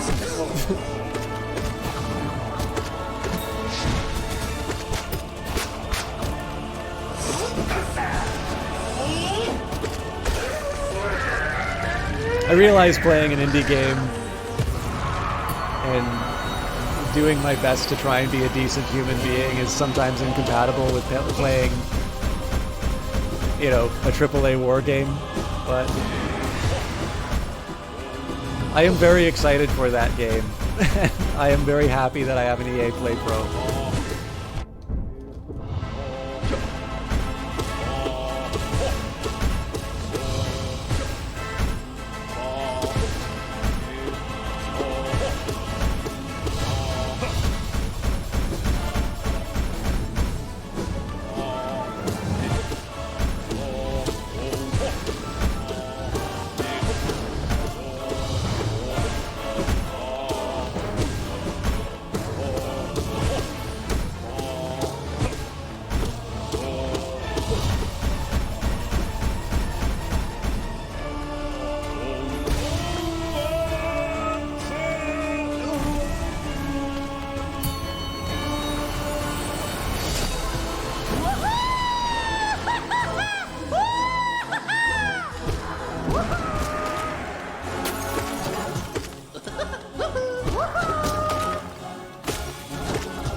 Ah!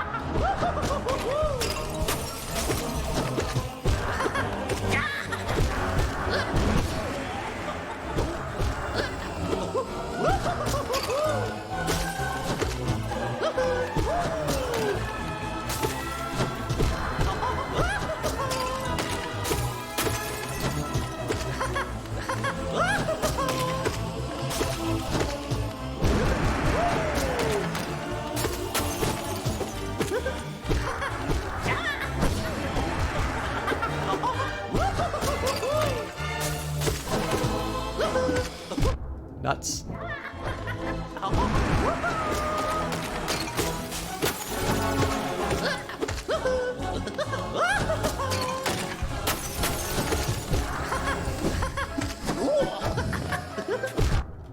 Good lord. I was on the way to doing good work, but...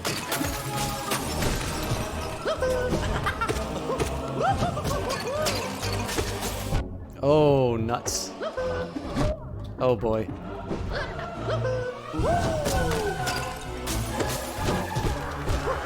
So I'm foolishly going to try and recover some health before I finish this.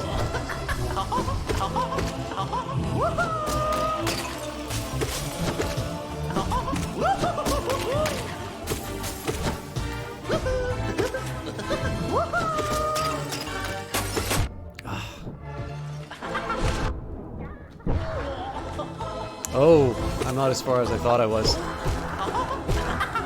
I thought I was on the last one. This is gonna suck.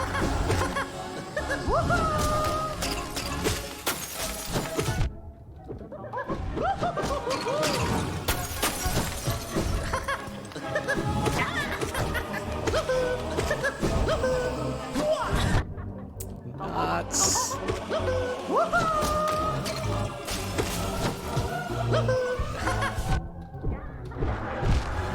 Alright, I screwed that one up. That's a shame. I was about to say that it felt like the collector was getting a little easier, but that was probably because I was one ahead of where I thought I would be.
Oh, actually, Sean, if you're still around after hearing my wretched opinions on games, there's one thing. I think I talked to you about a company I got some data from, remaining anonymous for security reasons. I will say it. If I'm allowed to publish this stuff, I'll say it. I might have got a decent model for forecasting Steam sales out of them. Well, out of the data they gave me, rather. The only catch is I don't know how well it generalizes.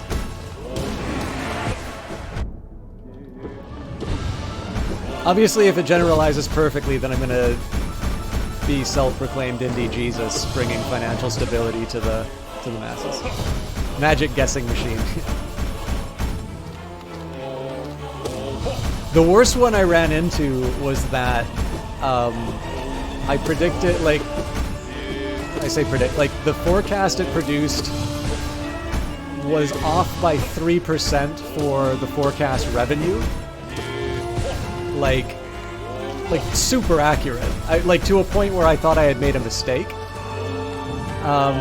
The catch is that when I looked at the individual predictions for the days, they were hilariously bad.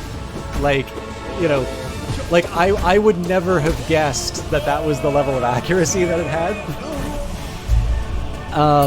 But the thing is that like what's happening is that it's averaging out. So like it's making spectacularly terrible individual forecasts for a given day.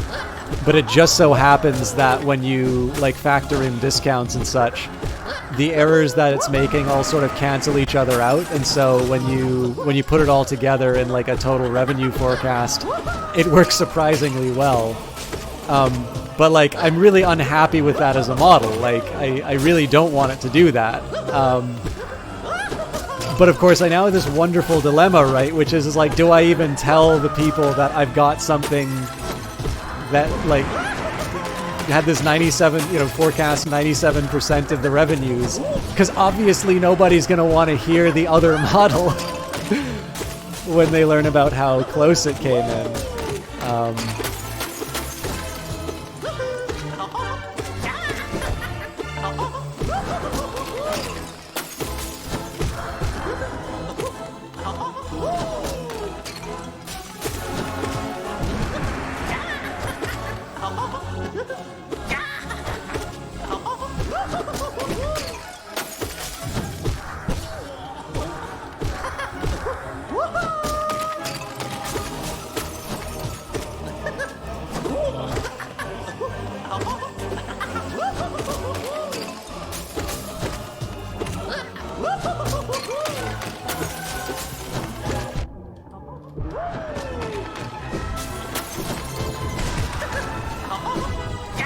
That would be really interesting to compare. Yep. So my plan is once I deliver those, I'm sure you know that I've got more than one company now in terms of data.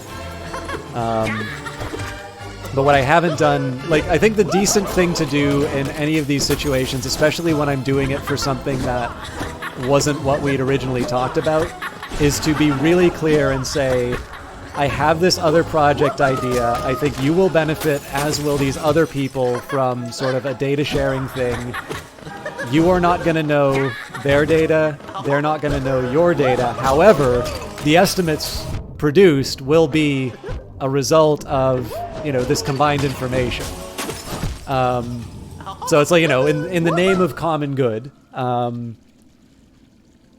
Yeah, exactly. And so there's some techniques that you can apply to try and disentangle individual effects and get down to sort of the central. I mean, this is why I said, economics is so cool, because we have to deal with this problem all the time, unobserved heterogeneity. And there's some techniques that you can do to try and deal with that. Captain Zergay, how you doing? So what I'd like to do is basically say, I need to come up with a right way of playing this game so that I can say to them and say, okay, I've got someone, I think the first thing I'll say is, like, I'd rather not say who it is so that we can sort of keep up the, the separation of church and state.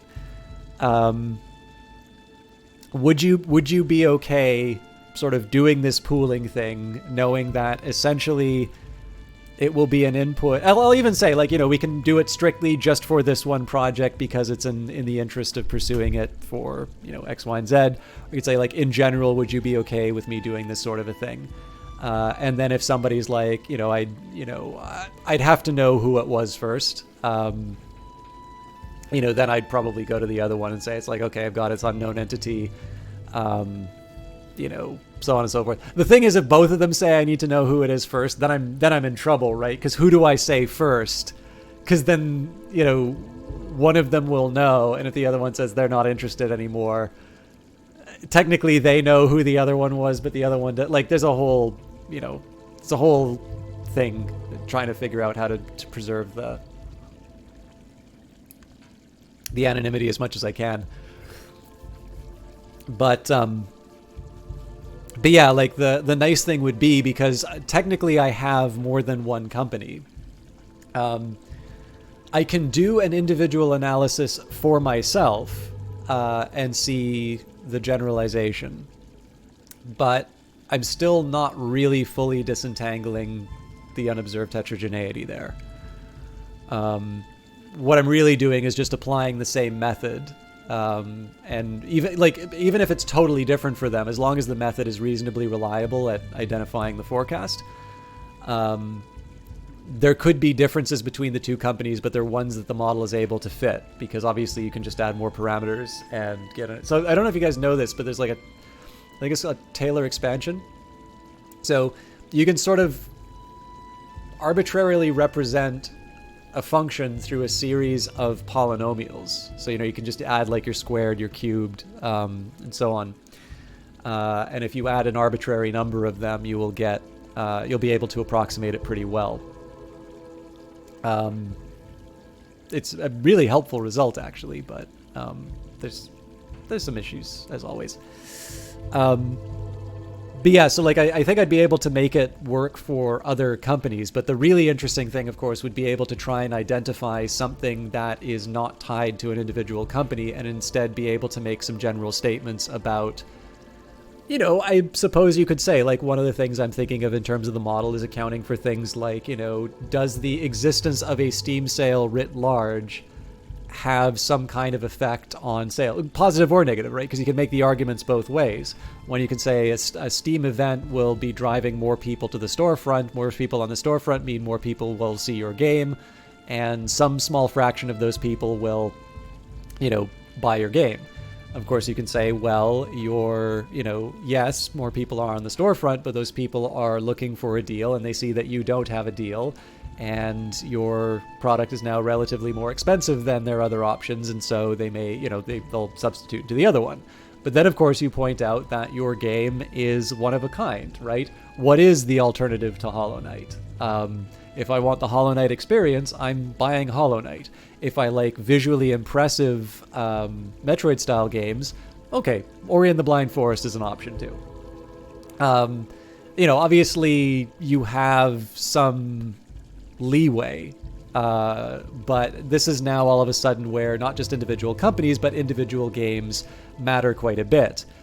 If you have a game that is very substitutable, so I think probably this will be true, I was talking about Battlefield, so I think for a lot of you, this is probably how you feel about Battlefield, right? Whether it's 3, 4, 5, Hardline, or the forthcoming 2042, I'm sure for a lot of you, they're all the same, which is totally fine. Obviously, I've got games that I don't really engage with that well either. So like a really good example of this would be, I think one of the people who's 1942. See, I don't know if I've played 1942. I think one of the people who's sitting on the most interesting data sets is Time and Sylvester, Ludon. I think it's Ludon Studios, because RimWorld only just recently started going on sale. And getting a discount, and that discount is 10%. So I think he's probably sitting on a data set that will reveal quite a bit about people's willingness to wait for a deal.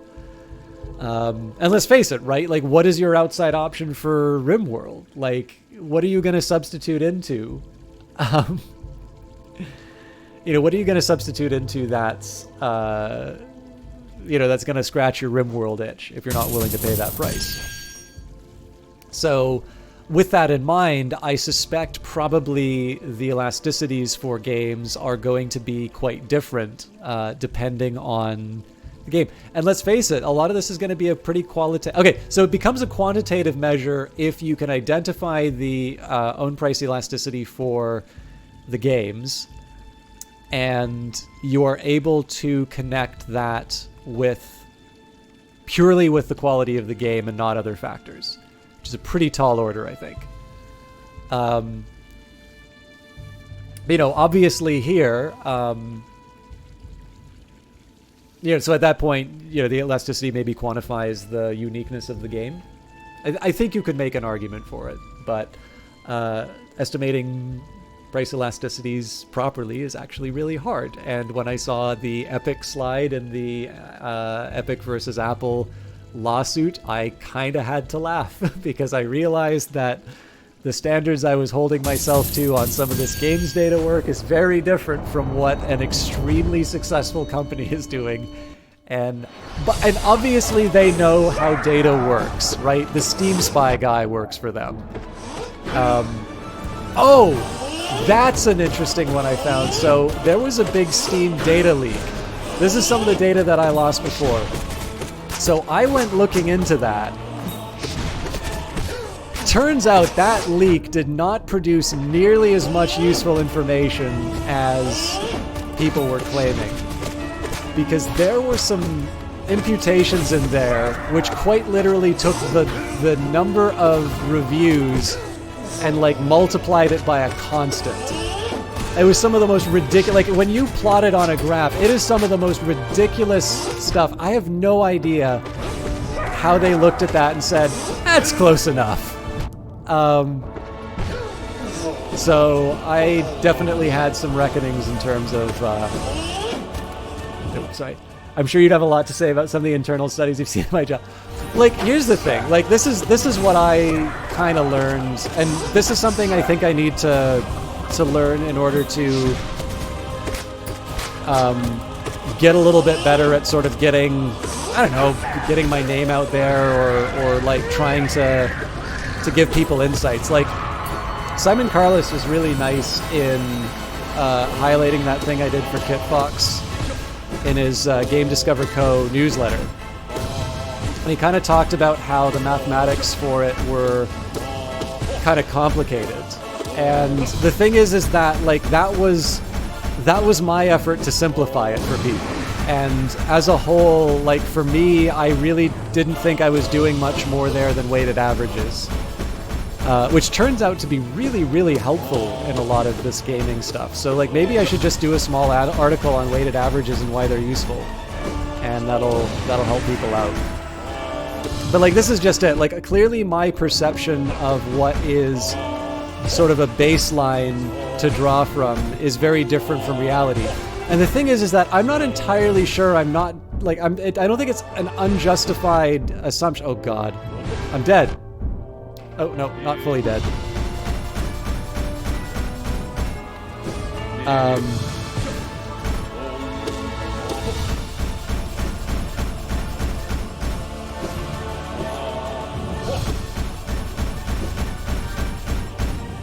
So like Lars I don't know if it's Doucet or Doucet, but like he uses, okay, hands up if you've heard of this concept before. He uses a harmonic mean on his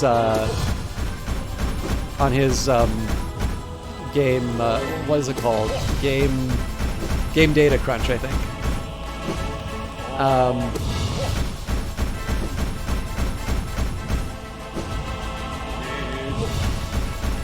Now, I knew what a harmonic mean was when I read that. I was really happy that I knew of another human being who was not employed by the university or in one of my classes who knew what a harmonic mean was. But, you know, needless to say, I'm going to go out on a limb and say that this is not a very commonly understood concept, but a useful one. In fact, I will tell you, my favorite is the geometric mean, and you can actually, there's a proof where for the same set of data, the harmonic mean will be less than or equal to the geometric mean, and the geometric mean will be less than or equal to the arithmetic mean, which is the one that you, like when people say the average, the arithmetic mean is usually what they're talking about. So I like the geometric mean because it is the meanest of the means. But yeah, like, so the thing is that the one thing I never want these rants to come across as is like, everybody's stupid but me, basically. There are very clearly some people who know what they're talking about on data stuff who work in games. But with that in mind, I also think understanding an audience is important. And obviously, if I, like, even just the idea of things like significance level. So, you know, 5 or 1% significance level is not, like, I'd say pretty standard in a lot of academic economic contexts. And it seems to be, at least in the Fortnite case, that reporting a significantly higher p-value was acceptable in a real-life case. Sorry, I had to scratch my nose, and I took... I can really only blame one hit on that, but I still felt bad.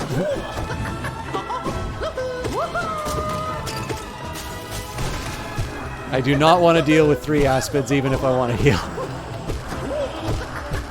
So yeah, like, obviously being able to cross that gap between practical applications and things that I think are still, like, doing good work, like things that I can rely on. Because obviously I don't want to do some sort of spurious relationship presented as, like, a new insight in Steam and then have, you know, have that become, you know, some kind of a...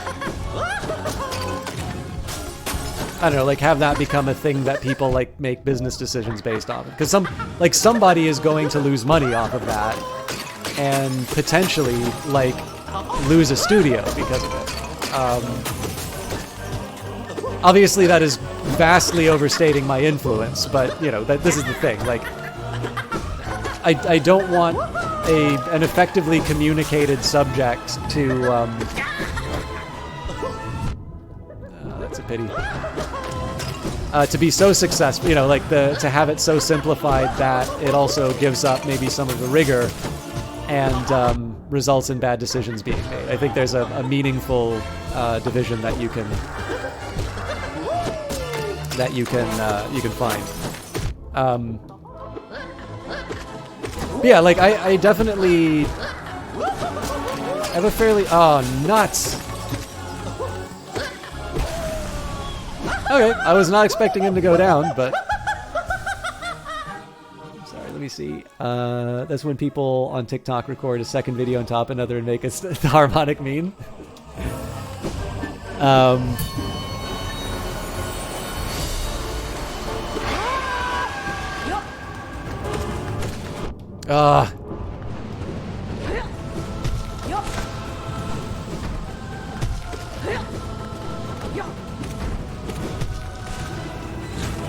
No! Oh! All right, I've had enough times where I've like, I kind of know what I'm supposed to do during there, but I think it's time to get some training in.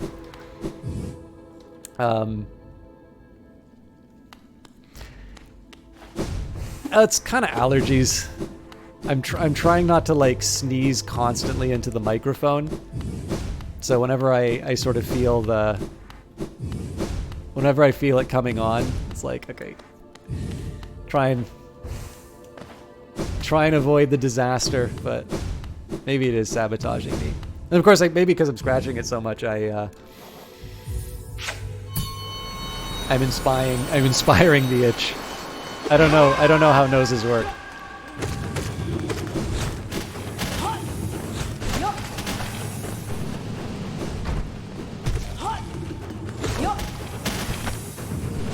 No!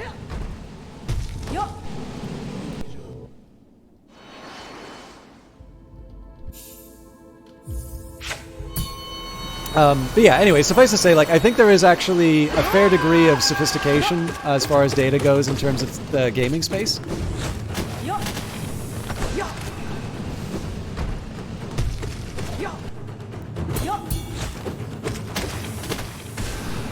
That started off all right.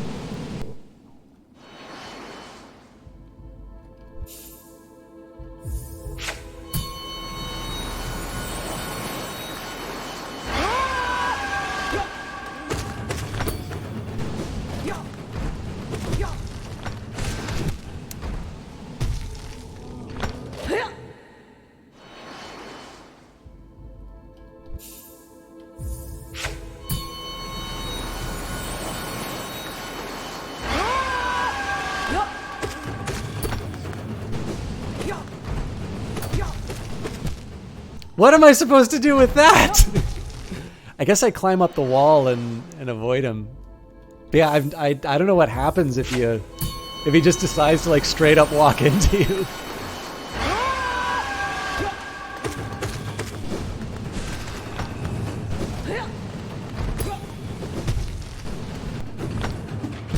Oh, that was bad.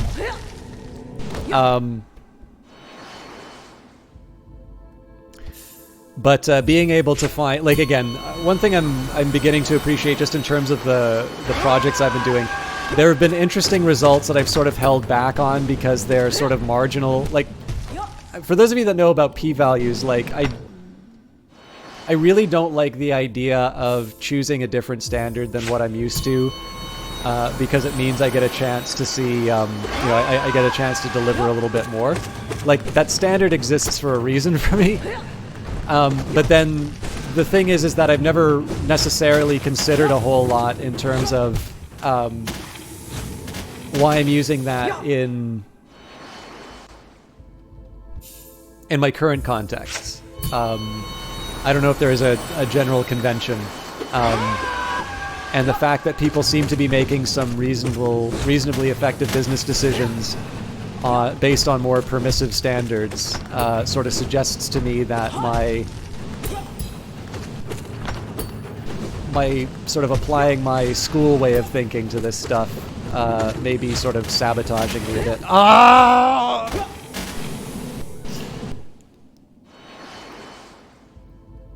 So is this one, if I just go full aggro, this helps?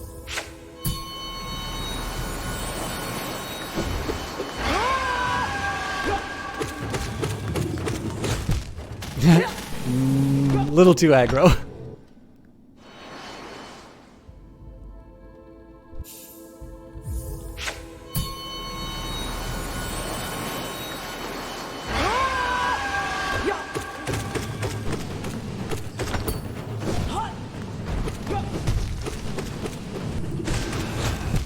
Oh, nuts.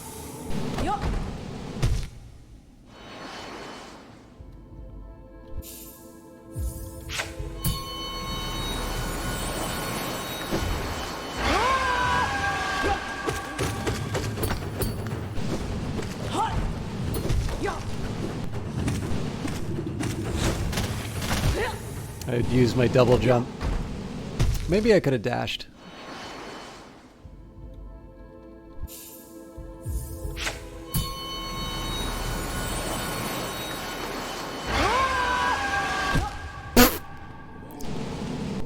Remind yourself that overconfidence is a slow and insidious killer.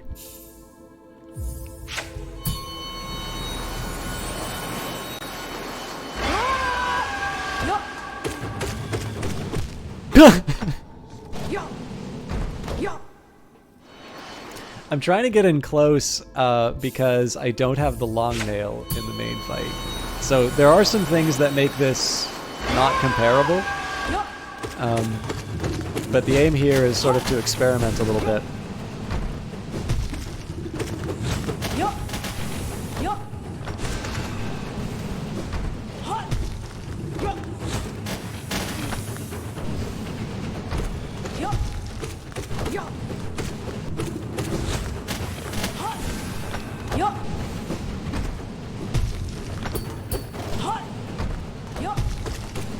Ah!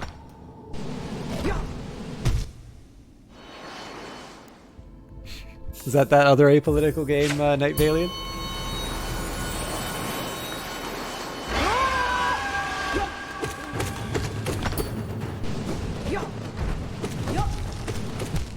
Yeah, man, I think that's nonsense that I think that is absolute nonsense that that creature is able to do that.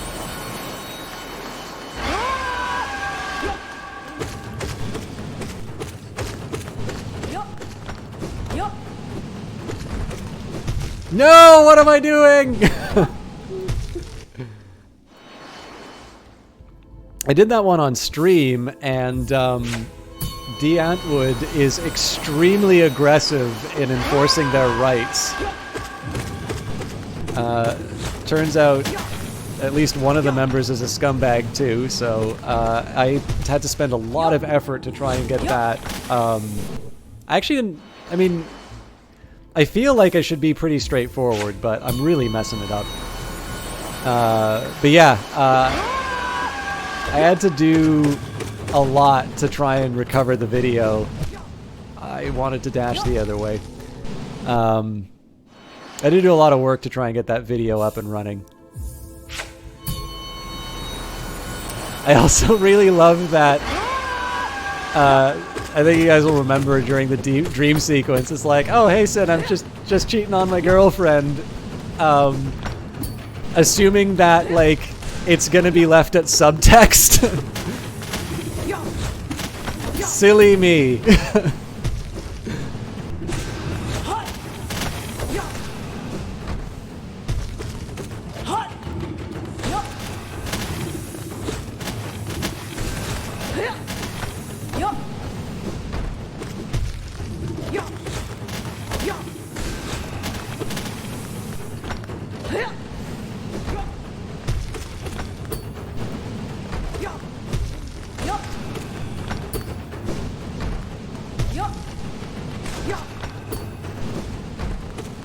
Oh, nuts. Yeah, I mean, you've kind of heard my opinions on the DMCA thing.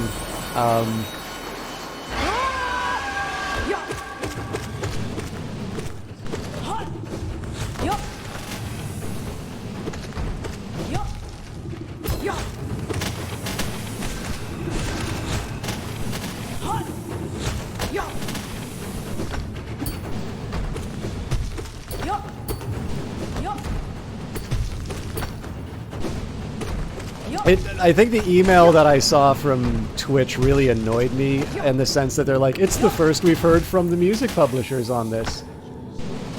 And I'm like,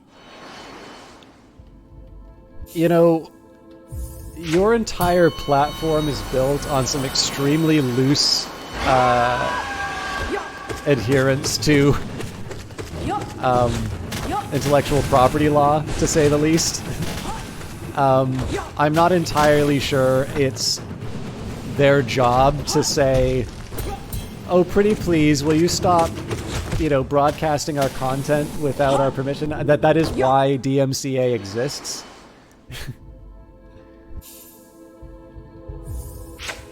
Yeah. And frankly, they have had the means to try and secure something a little bit more,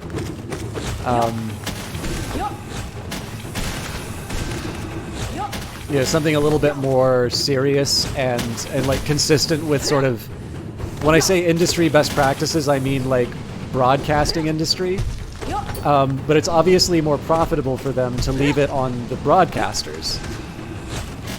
And it will almost certainly always be that way.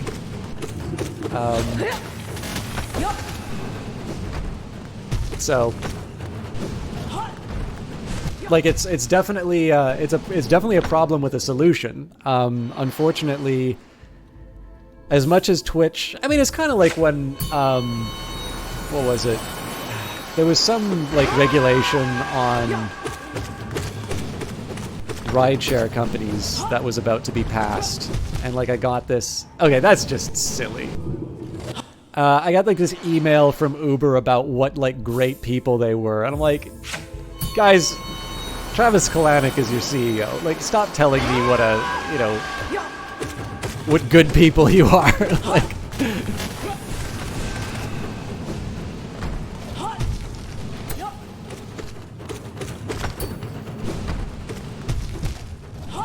I thought I was dashing through them though.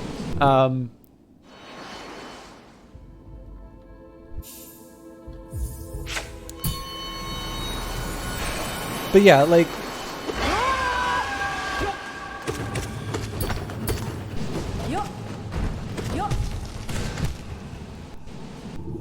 I really gotta, like, there can't be a surprise now that I'm getting caught by that thing in the corner. Like, I need to come up with a better response. I should have known. But yeah, like, you know, okay, so I'll be honest with you here. Like, I also have a certain degree, like, I have less sympathy for someone who's just straight up you know, playing their Apple Music in the back of the stream, like without a care. Like that's to a certain extent, it's sort of like this is, you know, a little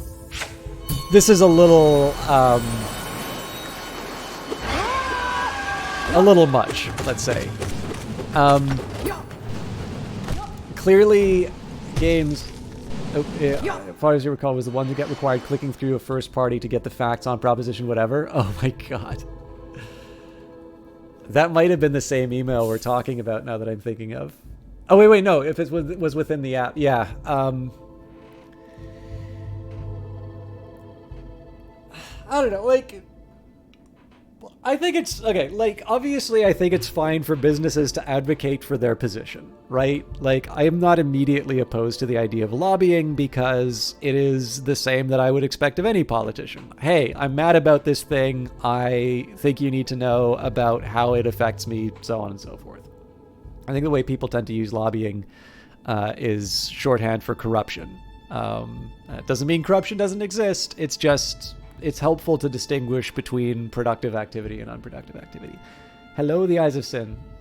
Well, I don't think having a longer walk is necessarily bad, but I am glad that you're safe because I know getting turned around sometimes can mean unwanted adventures. So, always happy to see you. Actually, probably a bad time to break the thread, but the Eyes of Sin is a talented artist who did the emotes you see inside of the channel. They do occasionally stream at that channel, which is why I do the shout out. But I would definitely say Eyes of Sin is better known for their art and also some voice acting that they've done. I haven't seen any of the recent voice acting stuff, but I know they did the Horizon Zero Dawn board game. Wound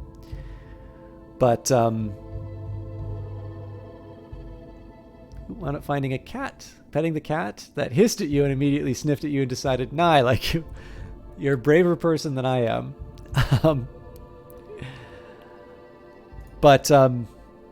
Anyways, I think,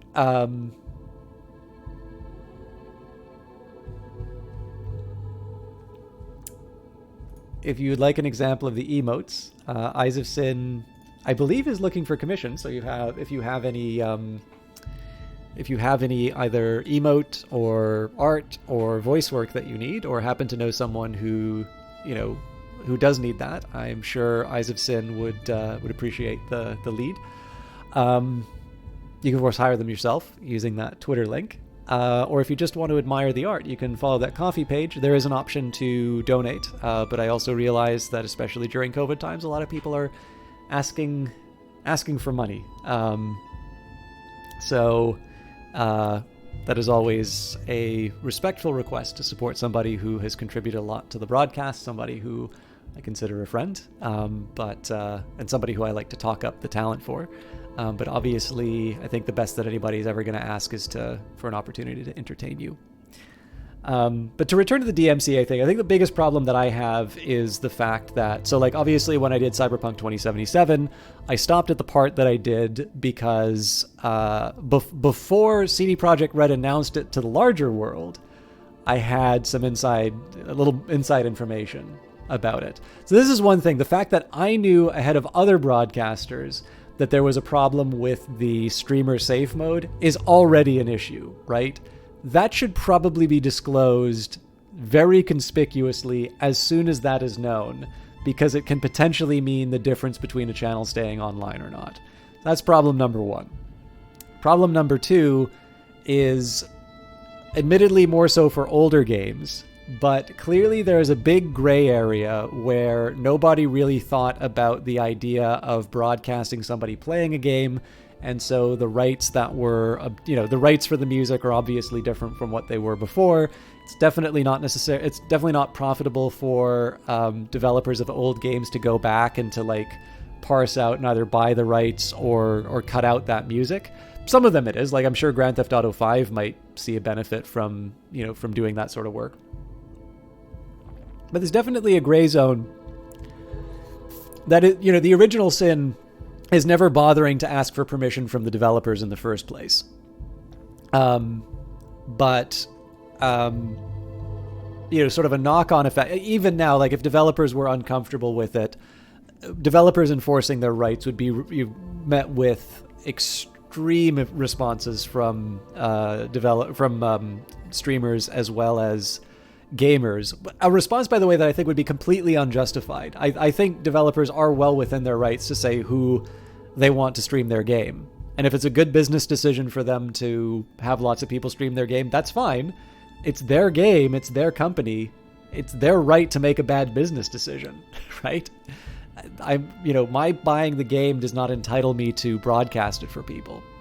If somebody said, I'd rather you not play our game, I'd happily not, I'd happily stop. I'd kind of like it if I could keep the archives of the old ones up, but I would understand if they'd want to say, it's like, we really didn't like what you said about Battlefield earlier, so I'm like, yeah, fair enough, and I'd take it down. But yeah, like obviously there's this realm of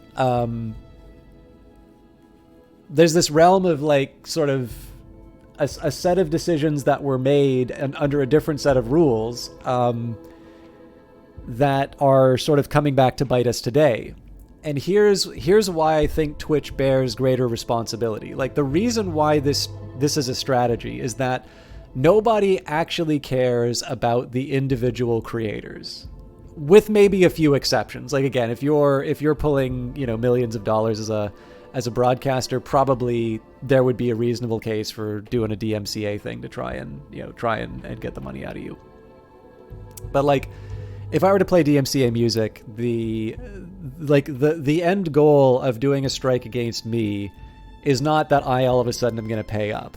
It's the intention to me seems to be to overwhelm Twitch's moderation capabilities so that they fail to take down infringing content, at which point, having been served the DMCA notice, they are now responsible for, they're now liable for it. So the whole thing about DMCA was to basically try and keep the internet a bit more free, and not have people hosting content be liable for the fact that external users could be putting something infringing up. I think one of the problems with the way that the DMCA strike thing works is that it was probably built on assumptions that there would be a little bit more competition in the internet than has actually turned out.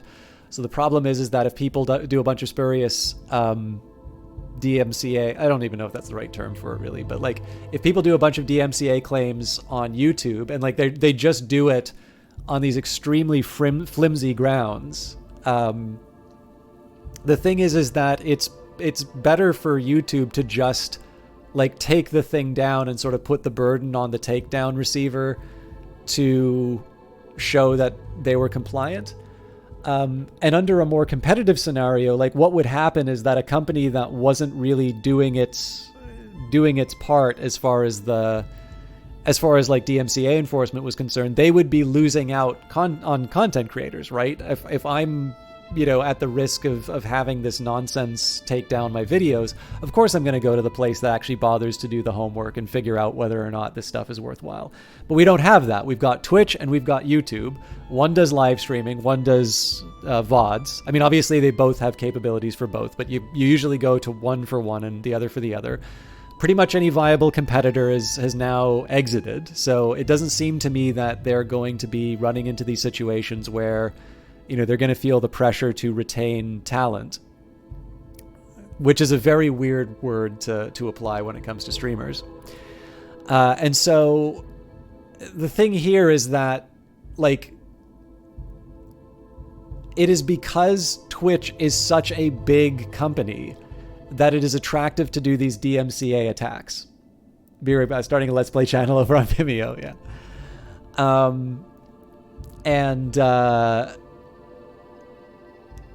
Like it is only due to Twitch's success that this sort of stuff is happening.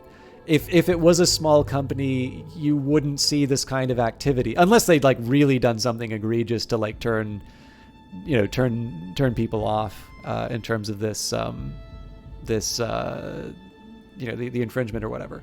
But like basically because the reward, and like there's actually it's a Canadian who's doing this. Like there's a lot of song rights that are getting bought up for a very, very high price. And again, because it seems to be a relatively stable commodity. Like even in a recession, people are going to want music, and generally they're going to want like classics, right? People are going to want to, listen to Bob Dylan or Jimi Hendrix or some, like there's basically a set of songs that are basically going to be popular to listen to. So people are paying top dollar basically because, as far as they're concerned, it's a nice stable revenue stream. And of course, the way that you can increase the value of that revenue stream is not to just be content with what's already there. The ad play and the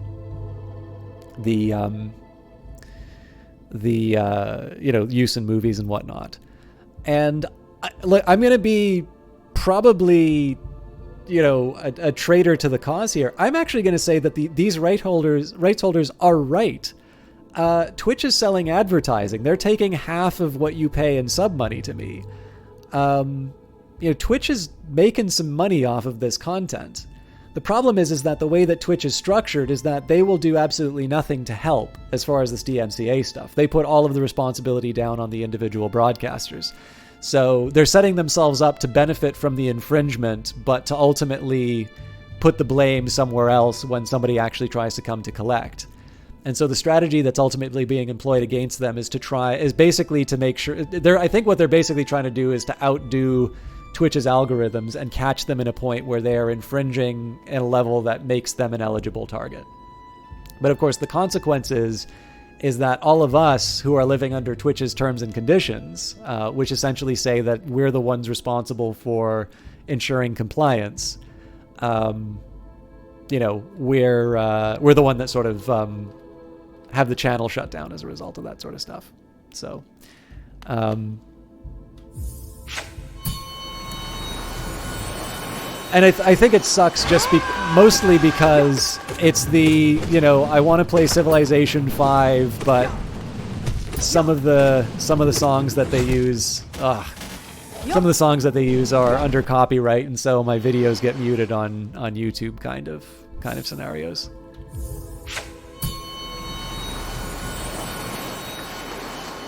I'm sure that probably sounds too pro music rights owners, but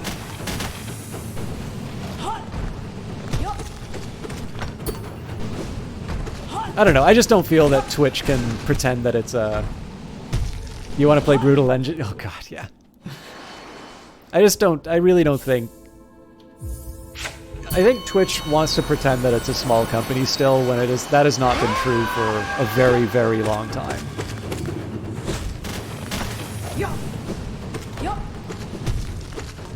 I do not know about individual applications of the law, but I would say that DMCA, on principle, would affect live broadcasts, and it's just the technology to be able to do a massive sweep of live channels is not feasible, and I think that is exactly what rights holders are currently working on. Okay, Sean, if you want, Michelle Boldrin and David Levine have a free book called Against Intellectual Monopoly. I can give you a scholarly academic source on abolishing intellectual property. I don't agree with it. But are you kidding me? Using magic is gonna knock me back into... Okay, good to know. I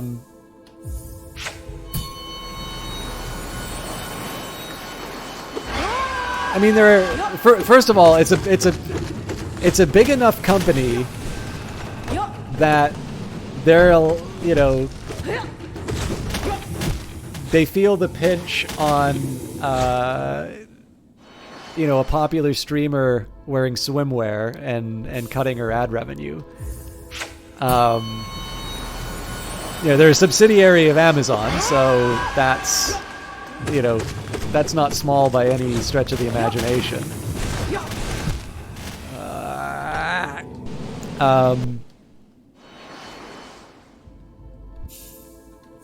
Yeah, no, like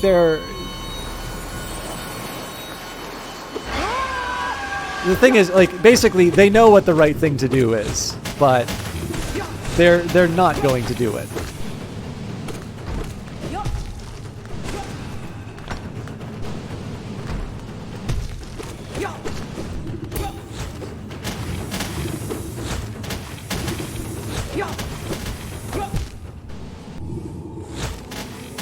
I thought I had a double jump.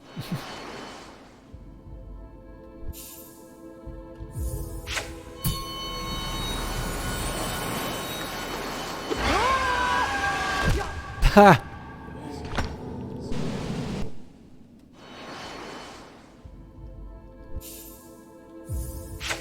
Well, you know, here's the biggest thing for me is that the accumulation of lame things that Twitch does like this, they may, like, win a streaming war. I mean, again, you never know what's gonna come. You never know what's gonna come down the, come down the pike. But,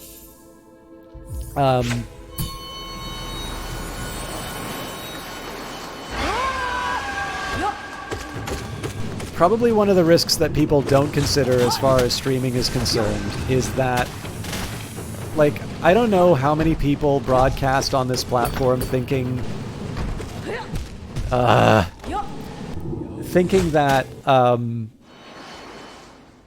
they're gonna get famous, right?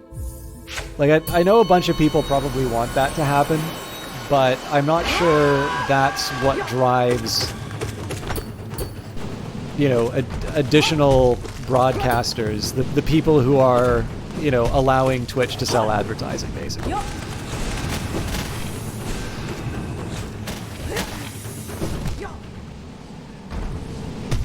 I solved one problem and then stepped into another. And I mean, this is the thing. I don't know if hobbyist streaming is something that generates enough attention like to feed Twitch's bottom line, or if it really is like it really is this concentration of like top, like the, you know, this upper percent, the 1% of streamers that are driving everything. But it would seem to me that there is some other hobby that comes along, you know, be it TikTok, be it building Lego, you know, whatever it is. There is a certain point at which somebody finds something else to do with their time. And the DMCA stuff just basically becomes the thing where you say, like, why would I waste so much time with all of this hassle when I could be doing, you know, again, TikToks or whatever.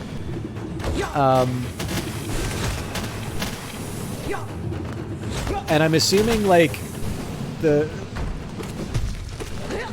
issue either has to go away, or Twitch needs to somehow be, like, forever be the most attractive option to,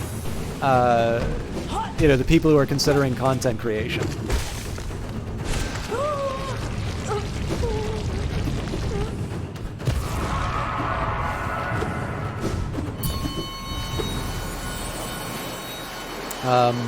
But yeah, I mean, to be honest, I have a suspicion that's the real risk to Twitch, is that at some point and again, it may not be this particular issue, but basically the way that they handle this sort of thing and the way that they're essentially their whole, like, it's, you know, we'll take the money, but you take the risk attitude essentially just gets to a point where people who would consider producing the things that make Twitch attractive just look at their alternatives and say, it's like, okay, yeah, or they say, like, you know, I'm going to become a Roblox designer. You know, that's where the real money is.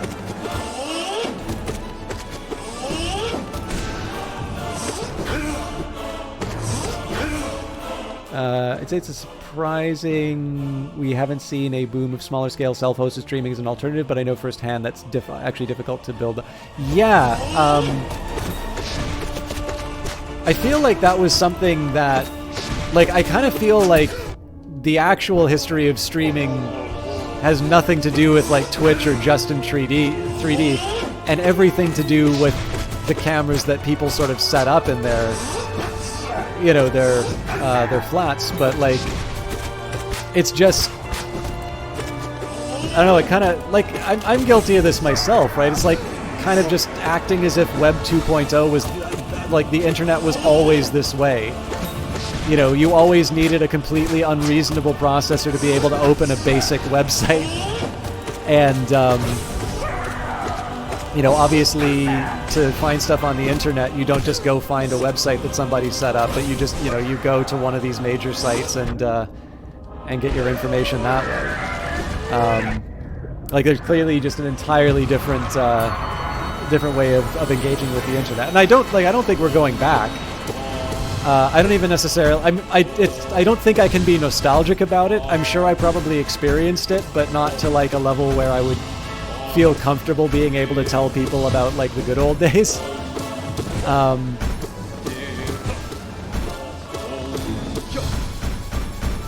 But like obviously.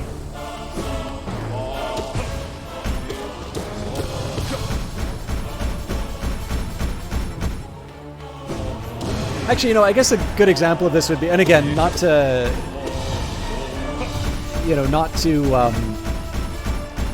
just because I use these examples, they're not endorsements of individuals or, you know, I'll try and be mean where it's appropriate, but like, the intention is just to give a ready-to-hand example. But like, you know, I don't think we ever really knew why Dr. Disrespect was removed from Twitch. I mean, obviously there's a speculation, but I don't think there's ever been an official explanation on it. And the answer to that seems to have been to go to YouTube as opposed to doing what Sean said, which is, you know, a self-hosted thing. Because presumably, Dr. Disrespect is the kind of broadcaster where it would be economically viable to. You know, to try and set up an independent self-hosted site. I do also think probably the experience of Mixer and whatnot sort of led to a lot of broadcasters realizing that it's not just the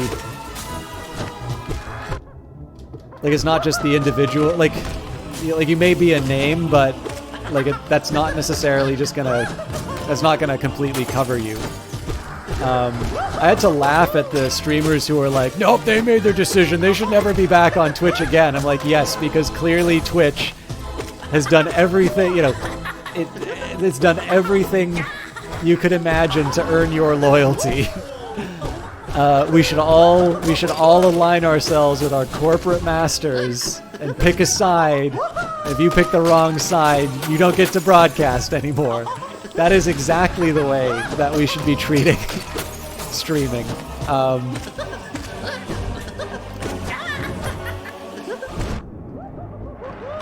I really thought I was going to get away with that. All right.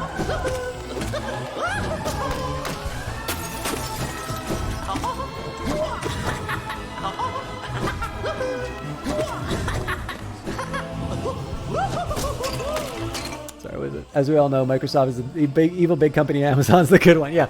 Well, like, this is the thing. Like, it 100% sucks to have your thing that you're doing be closed. I do not want to minimize the experience of unemployment and the stress that creates at all. But I think the closing of Mixer is a fantastic example of why sometimes these kinds of closures can be a good thing.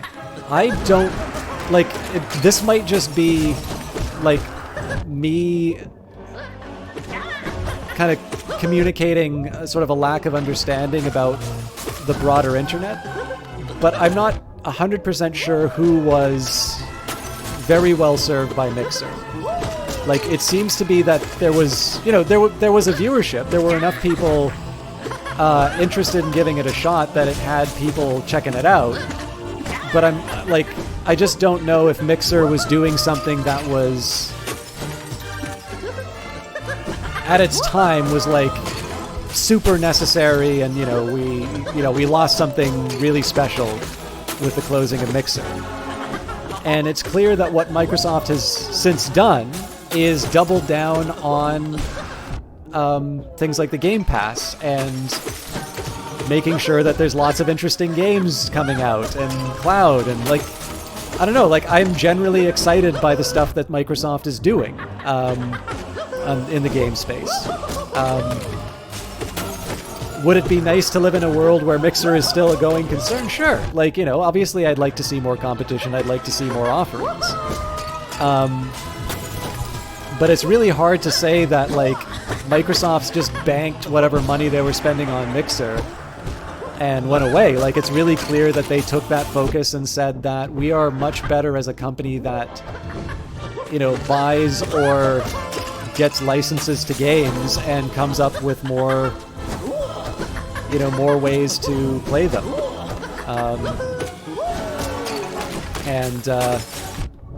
Like, I got an Xbox Series X. Like, I was convinced by it. I think there's stuff in chat. I can't look right now just because I'm probably going to fail this, but okay, I got to clear this out. Yeah, it was never about meeting some specific underserved market. It was about trying to compete for a piece of the pie. Yeah, and I mean, like, I don't think Microsoft was completely out to lunch trying to get their piece of the pie.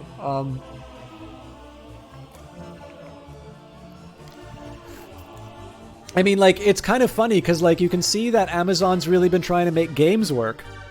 And they have Twitch, and they have Amazon Game Studios, and Twitch is quite successful, and Amazon Game Studios really doesn't seem to be. Whereas Microsoft, it seems to be that they have the game side, and obviously they underinvested in it. They turned around, they decided, no, we're going to double down on this thing. But for whatever reason, they couldn't get the streaming thing to work, even though on paper it seems like there's some good synergies. So I really hate that I said synergies, but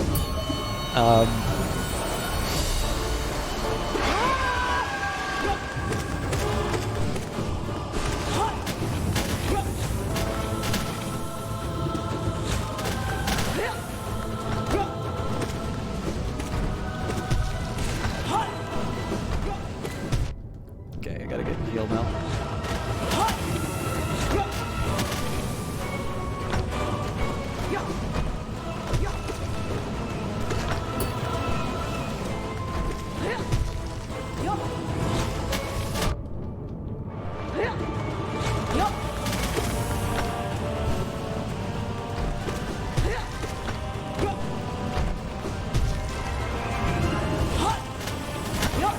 Not all the lessons, but some of the lessons from that Radiant run are coming through.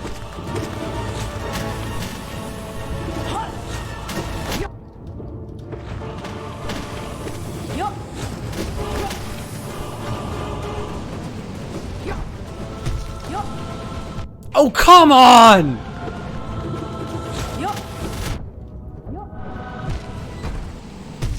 That's so stupid.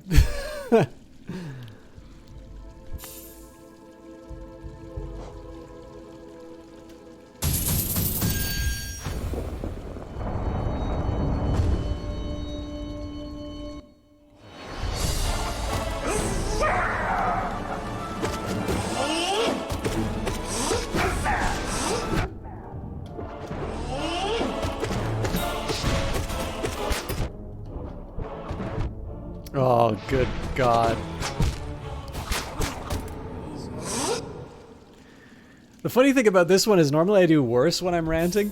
I've actually probably done better on most of these fights when I'm actually ranting about stuff.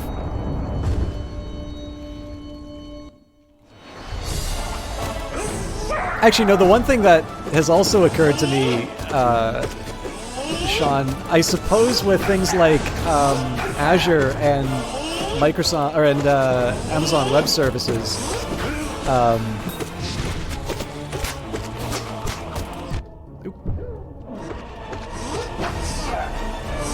self-hosting is probably easier than it's ever been.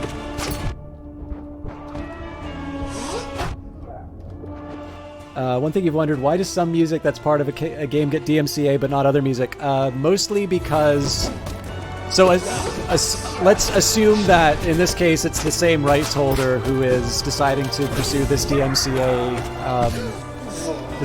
strategy. Some developers will pay for the broadcasting rights, while others will just pay for the rights to use it inside of the game. And so, like a really good example of this would be Rebel Galaxy Outlaw, which has got an amazing soundtrack, and they actually bothered to take the time to obtain the rights to as many songs as they could, and then so this is the one thing that makes Double Damage amazing. Not only did they do that, but because they recognize that there's a whole bunch of people who don't actually bother about those agreements being signed and they just kind of blanket DMCA stuff, they also gave you a boilerplate form to send the rights holder if they try and pull any nonsense.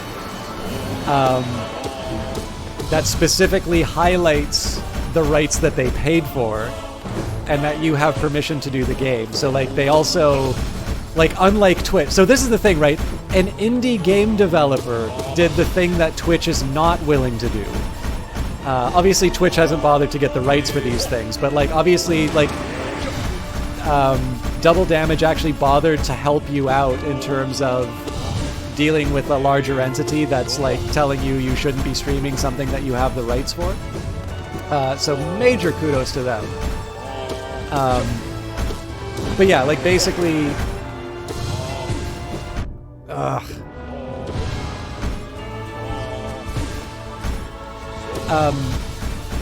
the simplest reason would be, I would say, like keeping everything else equal, would be that some games have obtained the rights that would be relevant to broadcast, whereas other ones, again, quite sensibly, got the rights for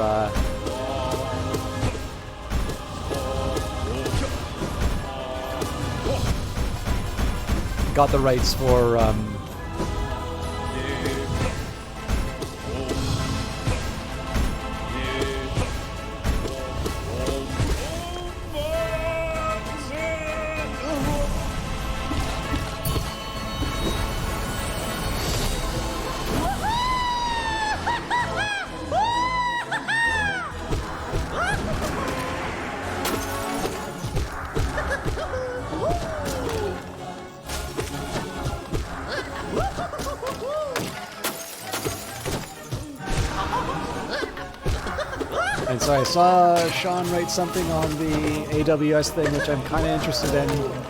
I know some of it was related to cost. I'm definitely, like, I'm sure there's a cost-benefit analysis to be done, because obviously to do something comparable to what Twitch or YouTube view is... Oh god, what's happening?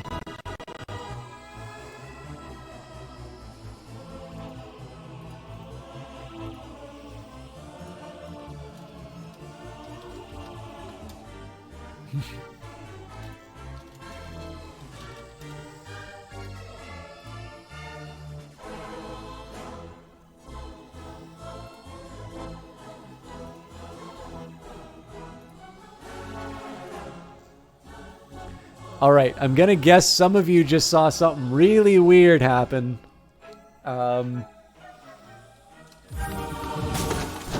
We seem to be fine now, but... I was convinced I was about to blue screen. Actually, I should have taken that time to see what Sean wrote. But yeah, so obviously there's the quality option, so you need to be able to stream out... you need to be able to generate different quality settings for the different tiers of viewer. Now, to a certain extent, that's going to help you in terms of bandwidth, because not everybody's going to be sort of drinking the same amount from the hose, but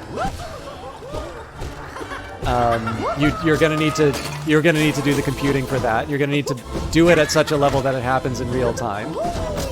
Then, of course, there's the individual bandwidth. But again, that's probably going to scale based on how many people are watching. So that probably, like, as long as that doesn't exceed what you would have been making having whatever percentage of your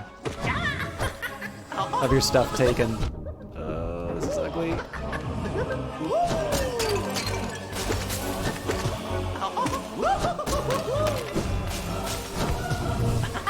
By the way, it's also worth mentioning this is 100% an area in which I need to defer to Sean's expertise because I know almost nothing about the internet at large.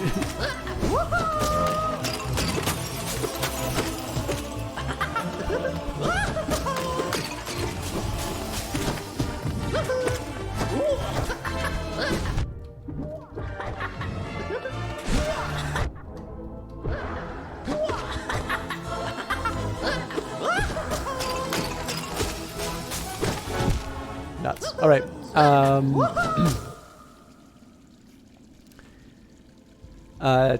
It's compromising on the self, but yeah, it's not that hard to spin out cloud stuff these days. The streaming's very expensive. Shame WebRTC is still so flat. I don't know what WebRTC is, but I should check it out because P2P is a lot more viable as something like that. Scales to lots of hosts with few viewers. That's what we're focused on back at Plays. Okay. I don't know Plays, but I'm assuming that was an employer. Unfortunately, you don't have much hard data on costs since you worked on the UI, not the server. Fair enough.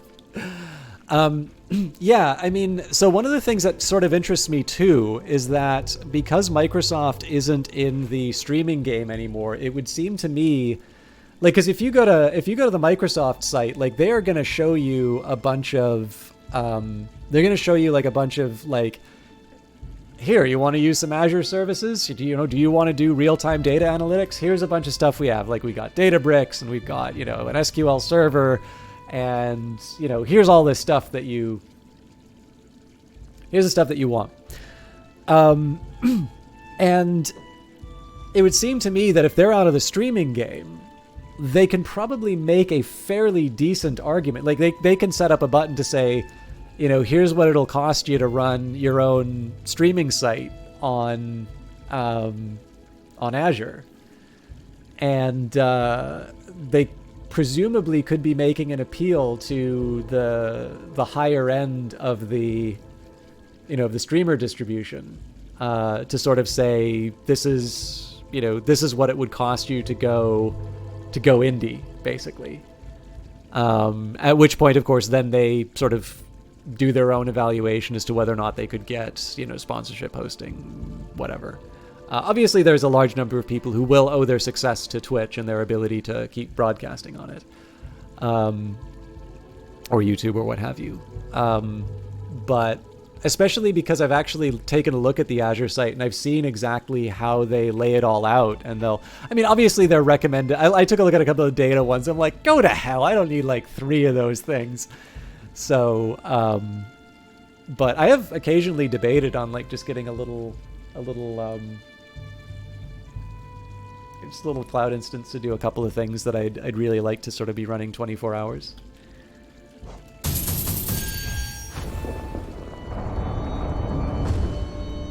On the other hand, too, like I kind of have to wonder whether or not it would be really worth it for, like, I guess the thing is that Azure has much bigger fish to fry. Like, the revenues from some people, like, hosting their own streaming thing probably,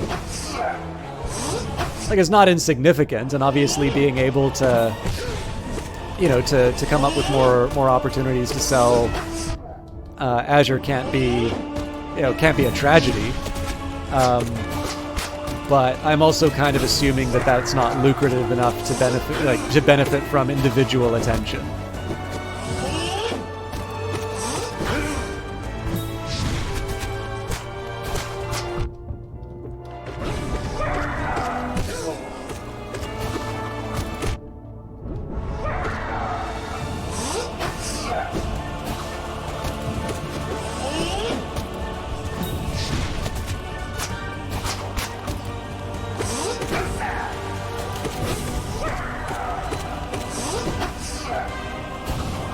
No!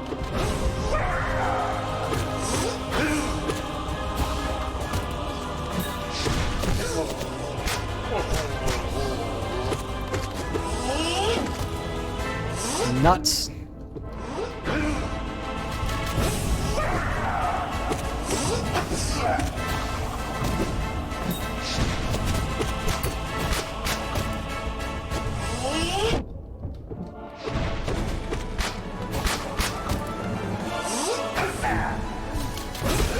Well, the funny thing is, obviously, some of the bigger news from the last little while is Jeff Bezos going into space and all of the attendant conversations as to what the definition of space is. But at least from when I've heard him talk, I think like the whole purpose of Blue Origin is essentially to do to space what Amazon Web Services have done for the internet. Essentially to be kind of like a railroad tycoon, build all the infrastructure. You know, in one sense, it's like obviously railroads enable a lot of very productive economic activity. The internet, you know, obviously like things like AWS and Azure have enabled the creation of a lot of really, you know, really good products.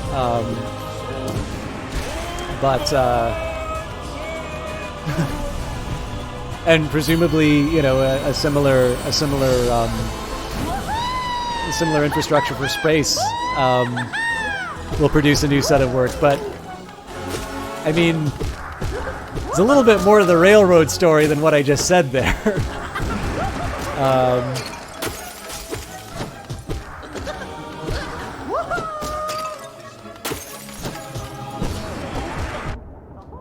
I think it's time for me to read Neuromancer again.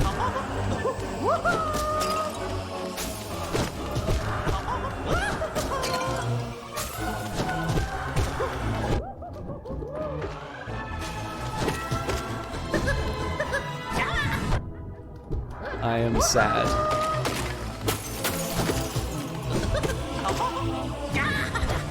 I dodged a bullet there.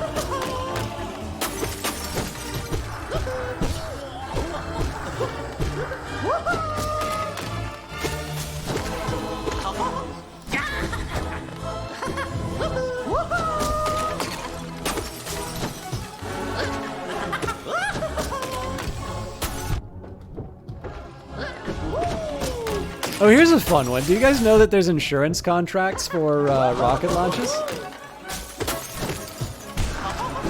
Like, if you wanted to go into space, you could mitigate your risks by getting insurance.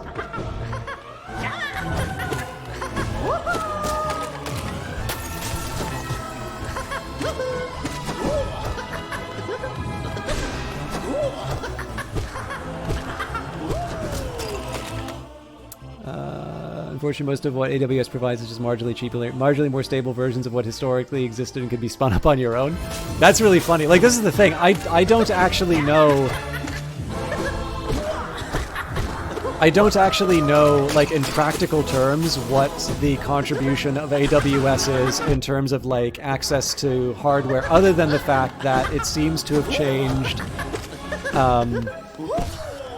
It seems to have changed hosting and related costs. Like, essentially, computing costs are no longer fixed, but variable, which as a whole I think is pretty good, because, like, again, the forecasting project I'm doing right now is entirely about the developer finding out whether or not they're able, you know, like, questions like, am I able to self-fund my next game, or am I going to have to look for some kind of a partnership, like a publisher or something?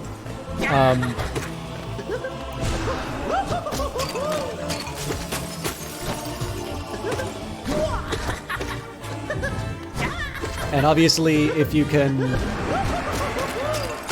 you know, being able to put off the decision in terms of scaling up is probably something that allows you to experiment a little bit more.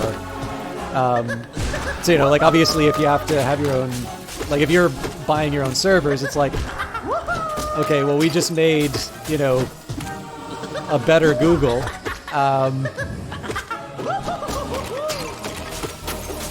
Presumably, you need to prepare for the scenario where you get Google-level traffic. But you'll also probably bankrupt yourself if you buy the infrastructure to maintain a Google-level site in your first few months.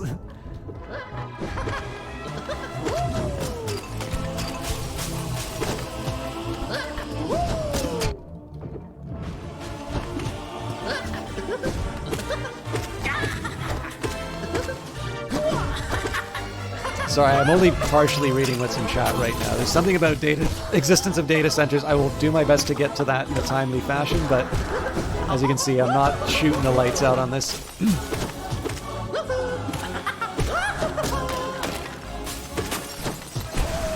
Okay.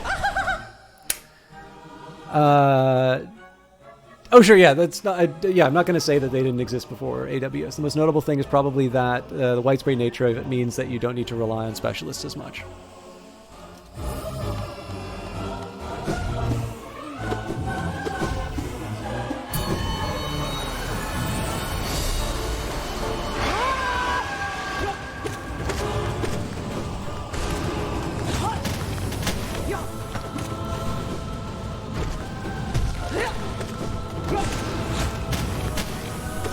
Ah, nuts.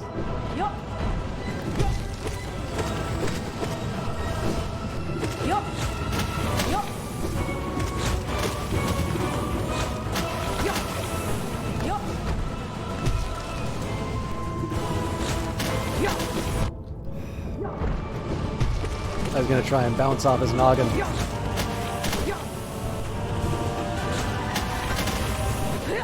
Oh, Jesus.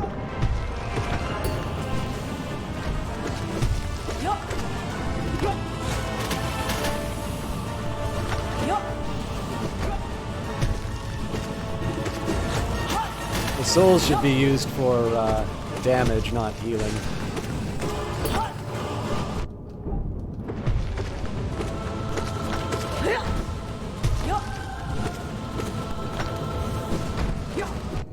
Oh, that's just silly. Okay,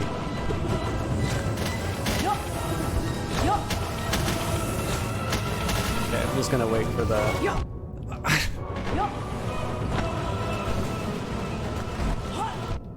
Man, there is no winning here. No!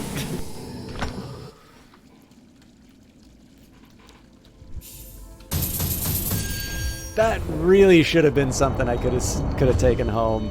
There's some clowny stuff that happened there. Obviously, I'm past my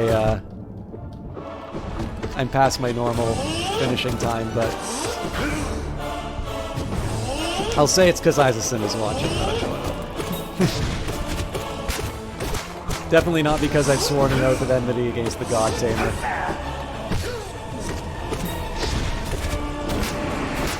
Alright, that did nothing.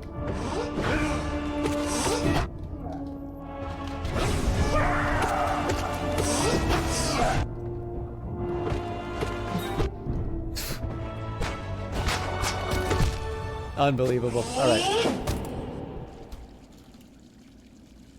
Clearly, because my success is tied with ranting, chat, which religion is right?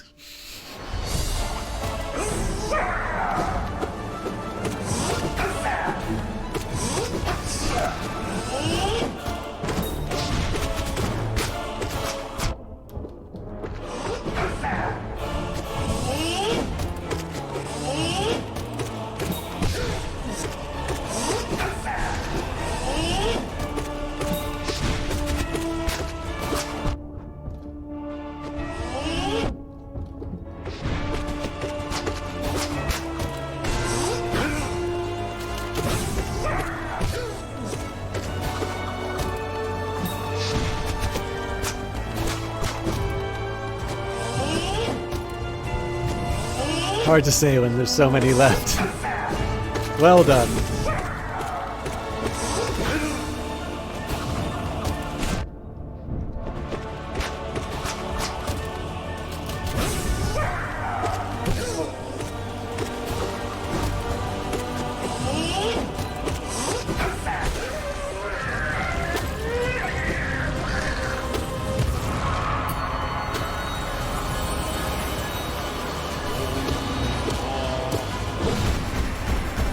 Did he dodge that completely? That...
is like the Cuphead of video games. It's unbeatable.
Been pretty forgiving with the Aspids as 2-drop. Ah, rat.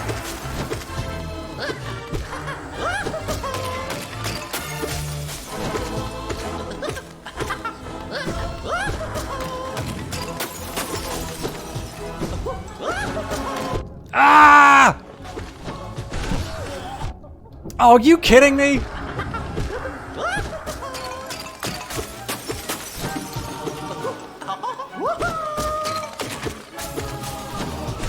I probably didn't need to do a clearing run on that, but I was definitely doing a dash on that. I'm calling shenanigans.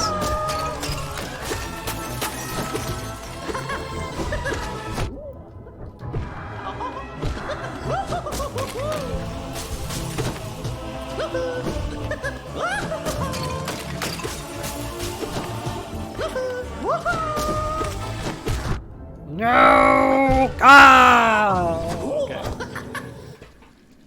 See? Didn't start a religious war in chat.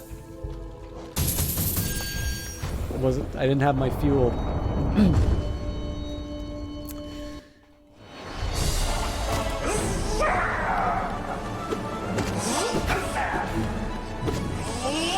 Actually, John, how's this for a presentation idea for Dirty Rectangles?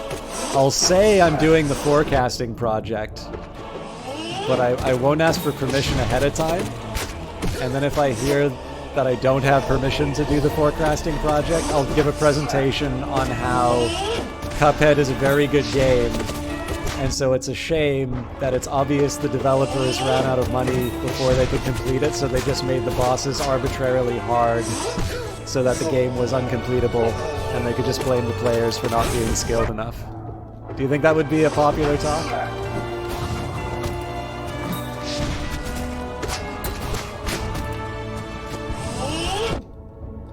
Because I feel like I'd have a lot of fun giving that talk.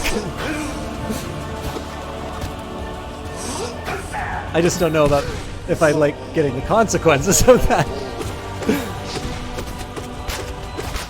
But the secret on that one is to actually just like use up all the time so that the Q&A session can't happen afterwards.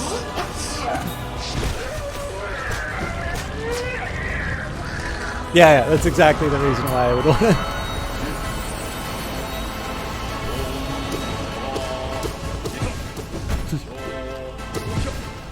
My immediate response, in fact, would be, it's like, but I said it was a good game.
Oh god, okay, I may not have the souls for the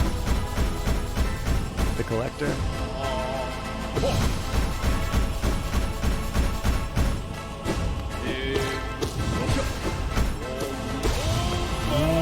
Well, at least I have all the masks, but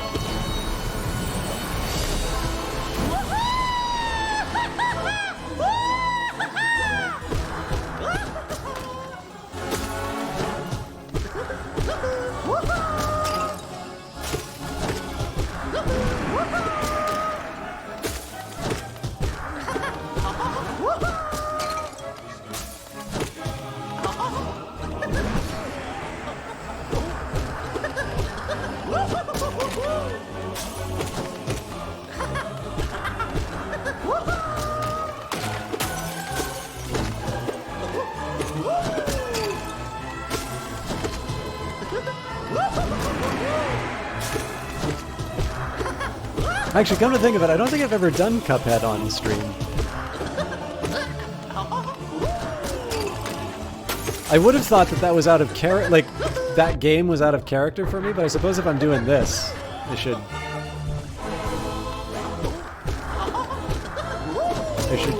wave the Canadian flag. I guess, but then that would also imply that I should finish Darkest Dungeon, and I know nobody wants to watch me play that game, right?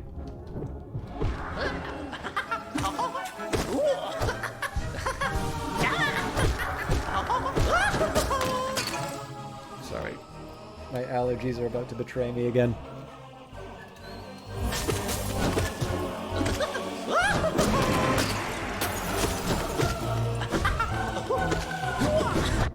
Oh, I went right into it.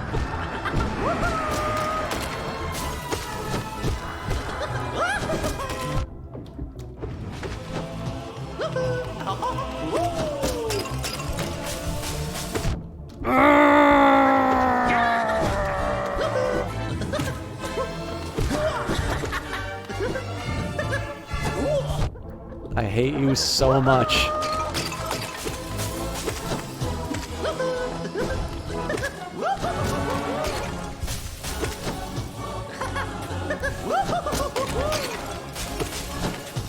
Need to do a safety vengeful spirit.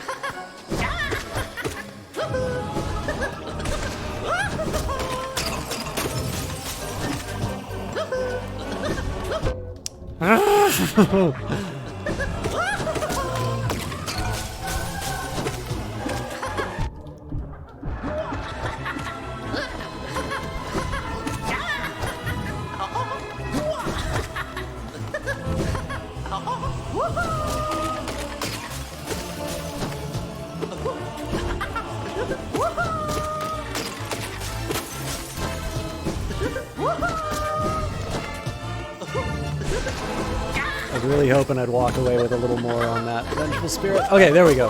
We're back to a reset.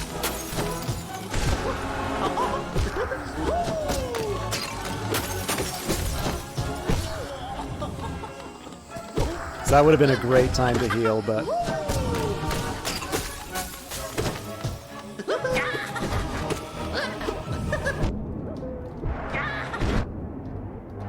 I can't believe he got 2 hits as I was trying to do that. I mean, they were obviously 2 separate hits, but still.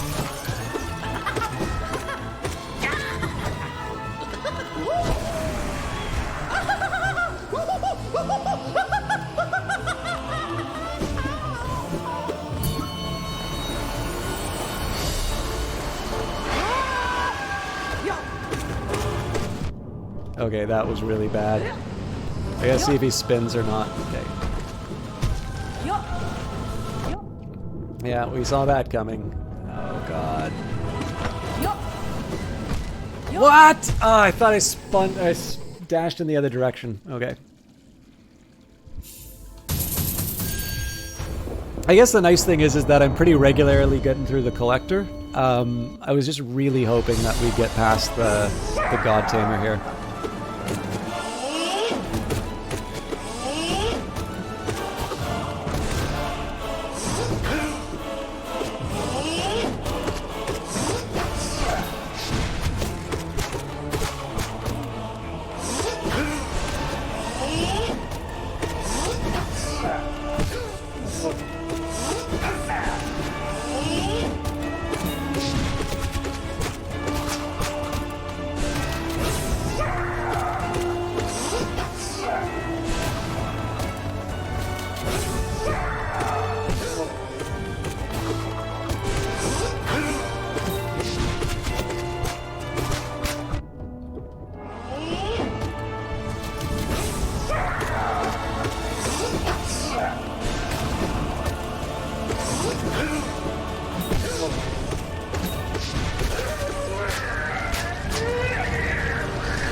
Okay, that was really careless of me on that. Oh, if I throw away an otherwise good run, I did.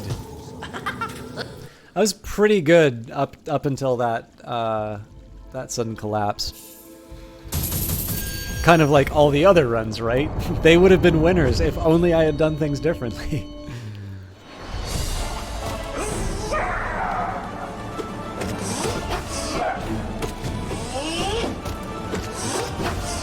I think what I might do for the VODs is the one where I finally beat this Pantheon. I'll actually label it so that people like will know which one to check.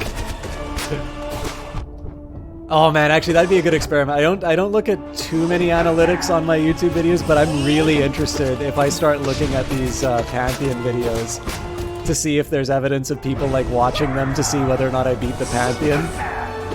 Like, basically see if there's a density of people checking the front of the video and the end of the video.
Sometimes I don't know how I even got this far.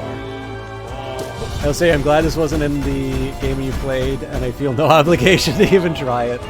I mean, obviously I'm setting myself up with the bindings, but I mean, as a red-blooded gamer on Twitch.tv, it is extremely important that I have the most hardcore of rigs, play every game on difficult, label my stream that I am playing on the most difficult setting.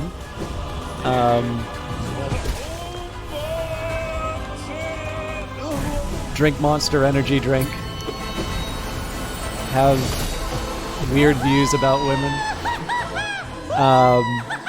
You know, clearly there's a whole package that's involved if you're gonna stream Hollow Knight. Yeah, I don't know, like I think as a whole I have enjoyed the challenge of this.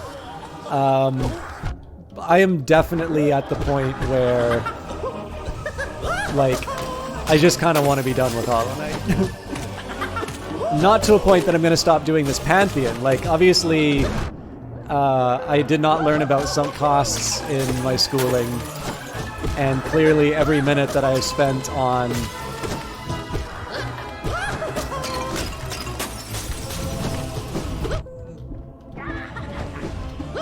every minute that I've spent on this will only be worth something if I achieve victory, right?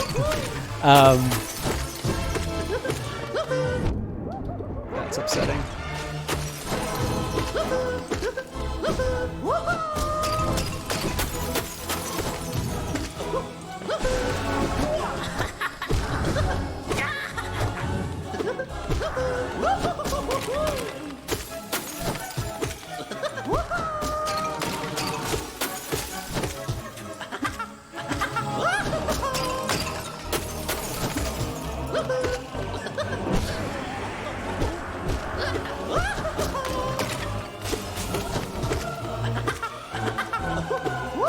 Oh man, I got really lucky that he stopped there because I was totally not ready for the the response.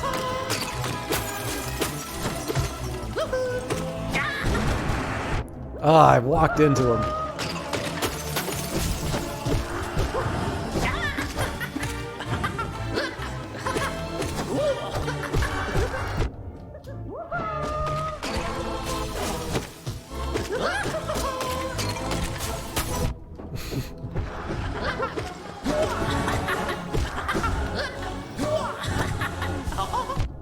Oh, I really thought that was gonna work.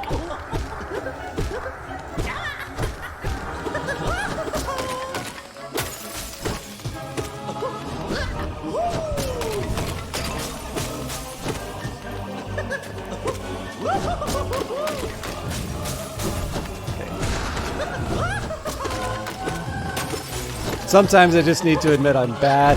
I need to clear with a vengeful spirit.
I just stood there like an idiot.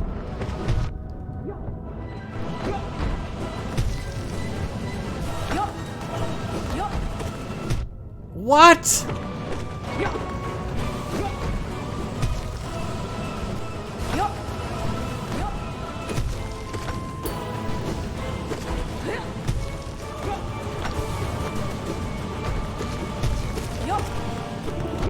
Oh, that's dirty. Ugh!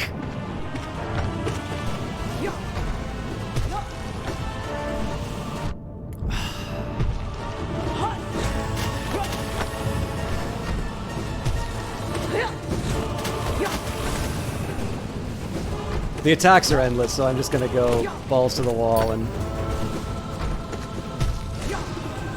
hope for the best.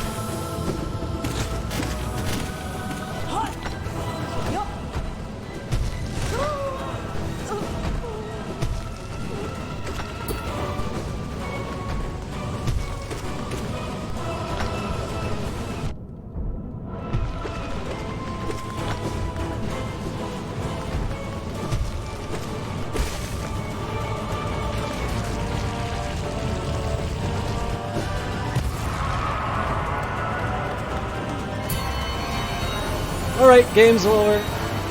Thank you all. I enjoyed. What? Oh, go to hell! There's supposed to be a healing spot here! Oh my god, why? Why?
What? What is this nonsense?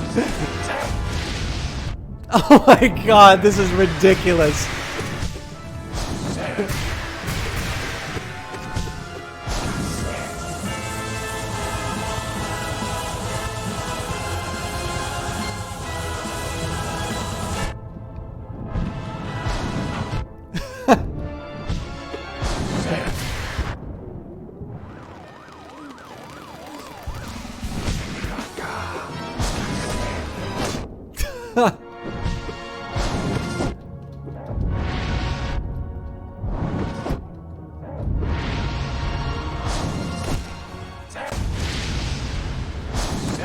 Man, I think the first thing I need to do on practicing this is just to learn how not to take damage. This is bananas.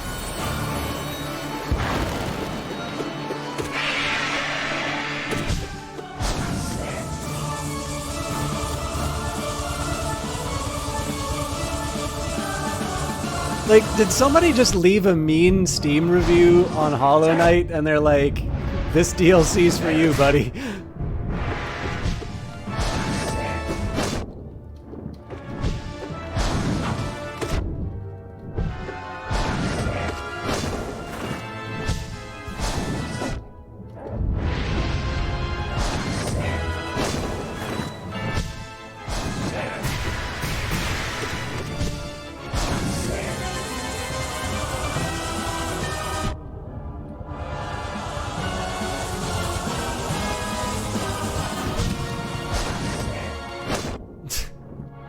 Really good at finding the exact spot to take damage.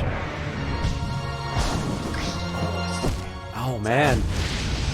So he even moves to avoid me getting behind him.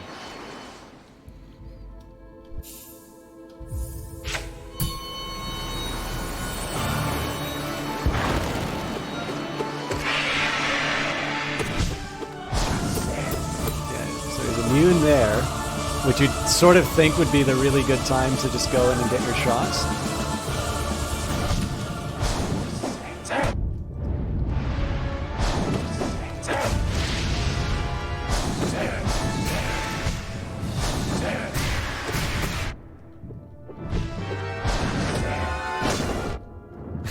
Even when I think I'm safe, I just betray myself.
I am unforgivably bad at this game.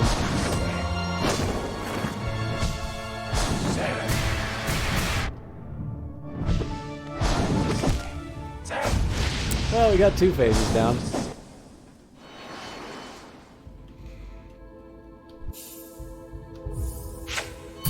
The side of my hand's starting to hurt a little bit from pounding the desk this much.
Alright. I may have to just wind up practicing on this guy next stream, but let's see if we can at least do a tune.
Alright, so you probably noticed I'm finally starting to get a best reply to some of this stuff.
Regressed a little bit in terms of my responses, but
piece of cake, right?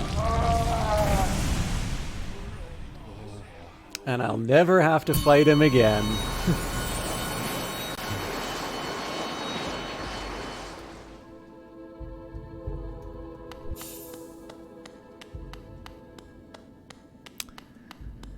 I think I'm gonna call it here. Because it's been about a 4-hour stream, and I do have some stuff I wanted to get through as well as try and have a sensible sleep. I am going to confess, if this is one of the fights that I need to go up against I am reconsidering my decision to do the whole Pantheon, because there are a couple of keys that some indie developers have given me that I've really been wanting to get to, and I was sort of assuming that I would be done Hollow Knight by now. And my hope was that if I was going to be doing practice stuff like this, that I'd be able to spend more time doing these videos. I like doing pre-recorded videos, but ever since I allowed myself to do that, I haven't done it once. So I don't know. Like, I haven't made a firm decision yet. But I just think the pace at which it's taking me to get past one block of a boss, it's definitely slowed down. And especially for that boss, the fact of the matter is I'm going to have to do it with like half the health, less than half the health, and a weaker nail. Like, I think that's the strength of the boss that I'm going to be facing inside the Pantheon of the Sage. So I don't know. We'll see. I don't know if anybody feels strongly about me doing the whole Pantheons or not. And if I had more time, I'd really like to. But the fact of the matter is that we've got... So, like, there are 2 games that I've been given keys for that I would really like to do on stream. There's a third one, which was sort of a nice to have, but I'd be able to do on YouTube. There is Stellaris, which is now every Monday, and there is Phantom Brigade and Industries of Titan. So what does that make? So let's two keys: Hollow Knight, Industries of Titan, Phantom Brigade, Stellaris, and then the third sort of optional game. So that's 7 games over 3 days. I don't know. I'll have to think about it. I would like to do the ending for Hollow Knight. I figure if I do the ending for Hollow Knight, I do it on stream, but I might make these Pantheons VOD stuff. Because, I don't know, like, I like Hollow Knight, but I feel like grinding through these challenges, I'm not really sure this is something I have to do on a Friday evening. If you have any feelings one way or the other on it, let me know. But the problem is the biggest problem I have right now is I'm not saying what the game I do otherwise is, because I think it's a game people will really enjoy. And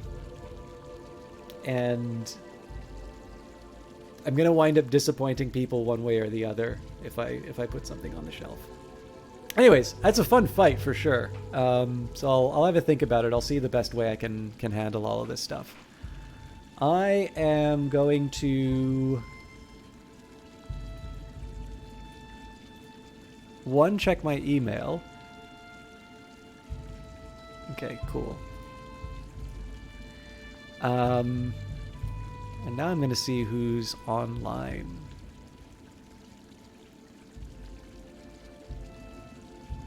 I know Brian on the Rocks was streaming a little while ago. I was really hoping to host him. But no problem, Sean. I'm really happy to see you again. There's actually more of you here than I thought there would be, so thank you. Thank you for that. I don't know, maybe I'll... If you want to keep watching this stuff, I'll happily keep struggling at the at the Pantheon, but I think I'm probably gonna have to put a little more time. I don't know. I want to see if I can get a good kind of string of VODs for Hollow Knight practice in. But we do have Night Valley. I don't know if you guys have seen this game, but he's playing a game called Maneater, which is delightfully silly. And it has been a little while since I've been able to host him lately. So for those of you who weren't here when I shouted him out, Night Valian is a soft-voiced Brazilian streamer. He tends to stream quite a bit later than me, so for a lot of you who come by and like watching the stream but find that I tend to end a little too late, he is definitely one for you. As far as I'm gonna go, I've got some VODs to record over the weekend. Elder Scrolls should be good for Tuesday. Monday is Stellaris. Wednesday, I'm not sure. Wednesday... This is, I guess, the one before... I'll probably be able to do Phantom Brigade, but it's worth remembering that on the 21st... Oh yeah, no, we're still ahead of the game. I think it's the 21st, Industries of Titan comes out, so I might mess around with things a little bit. But I figure next Wednesday we can probably do Phantom Brigade, and I will tentatively say Hollow Knight for next Friday, but again, keep in mind I've been doing this for a really long time, so I will allow myself the option to take a break on this one, particularly if I get some VODs done. Then again, if you really want to see more Hollow Knight, let me know. Anyways, until next time, enjoy Night Valiant, and I'll see you all later.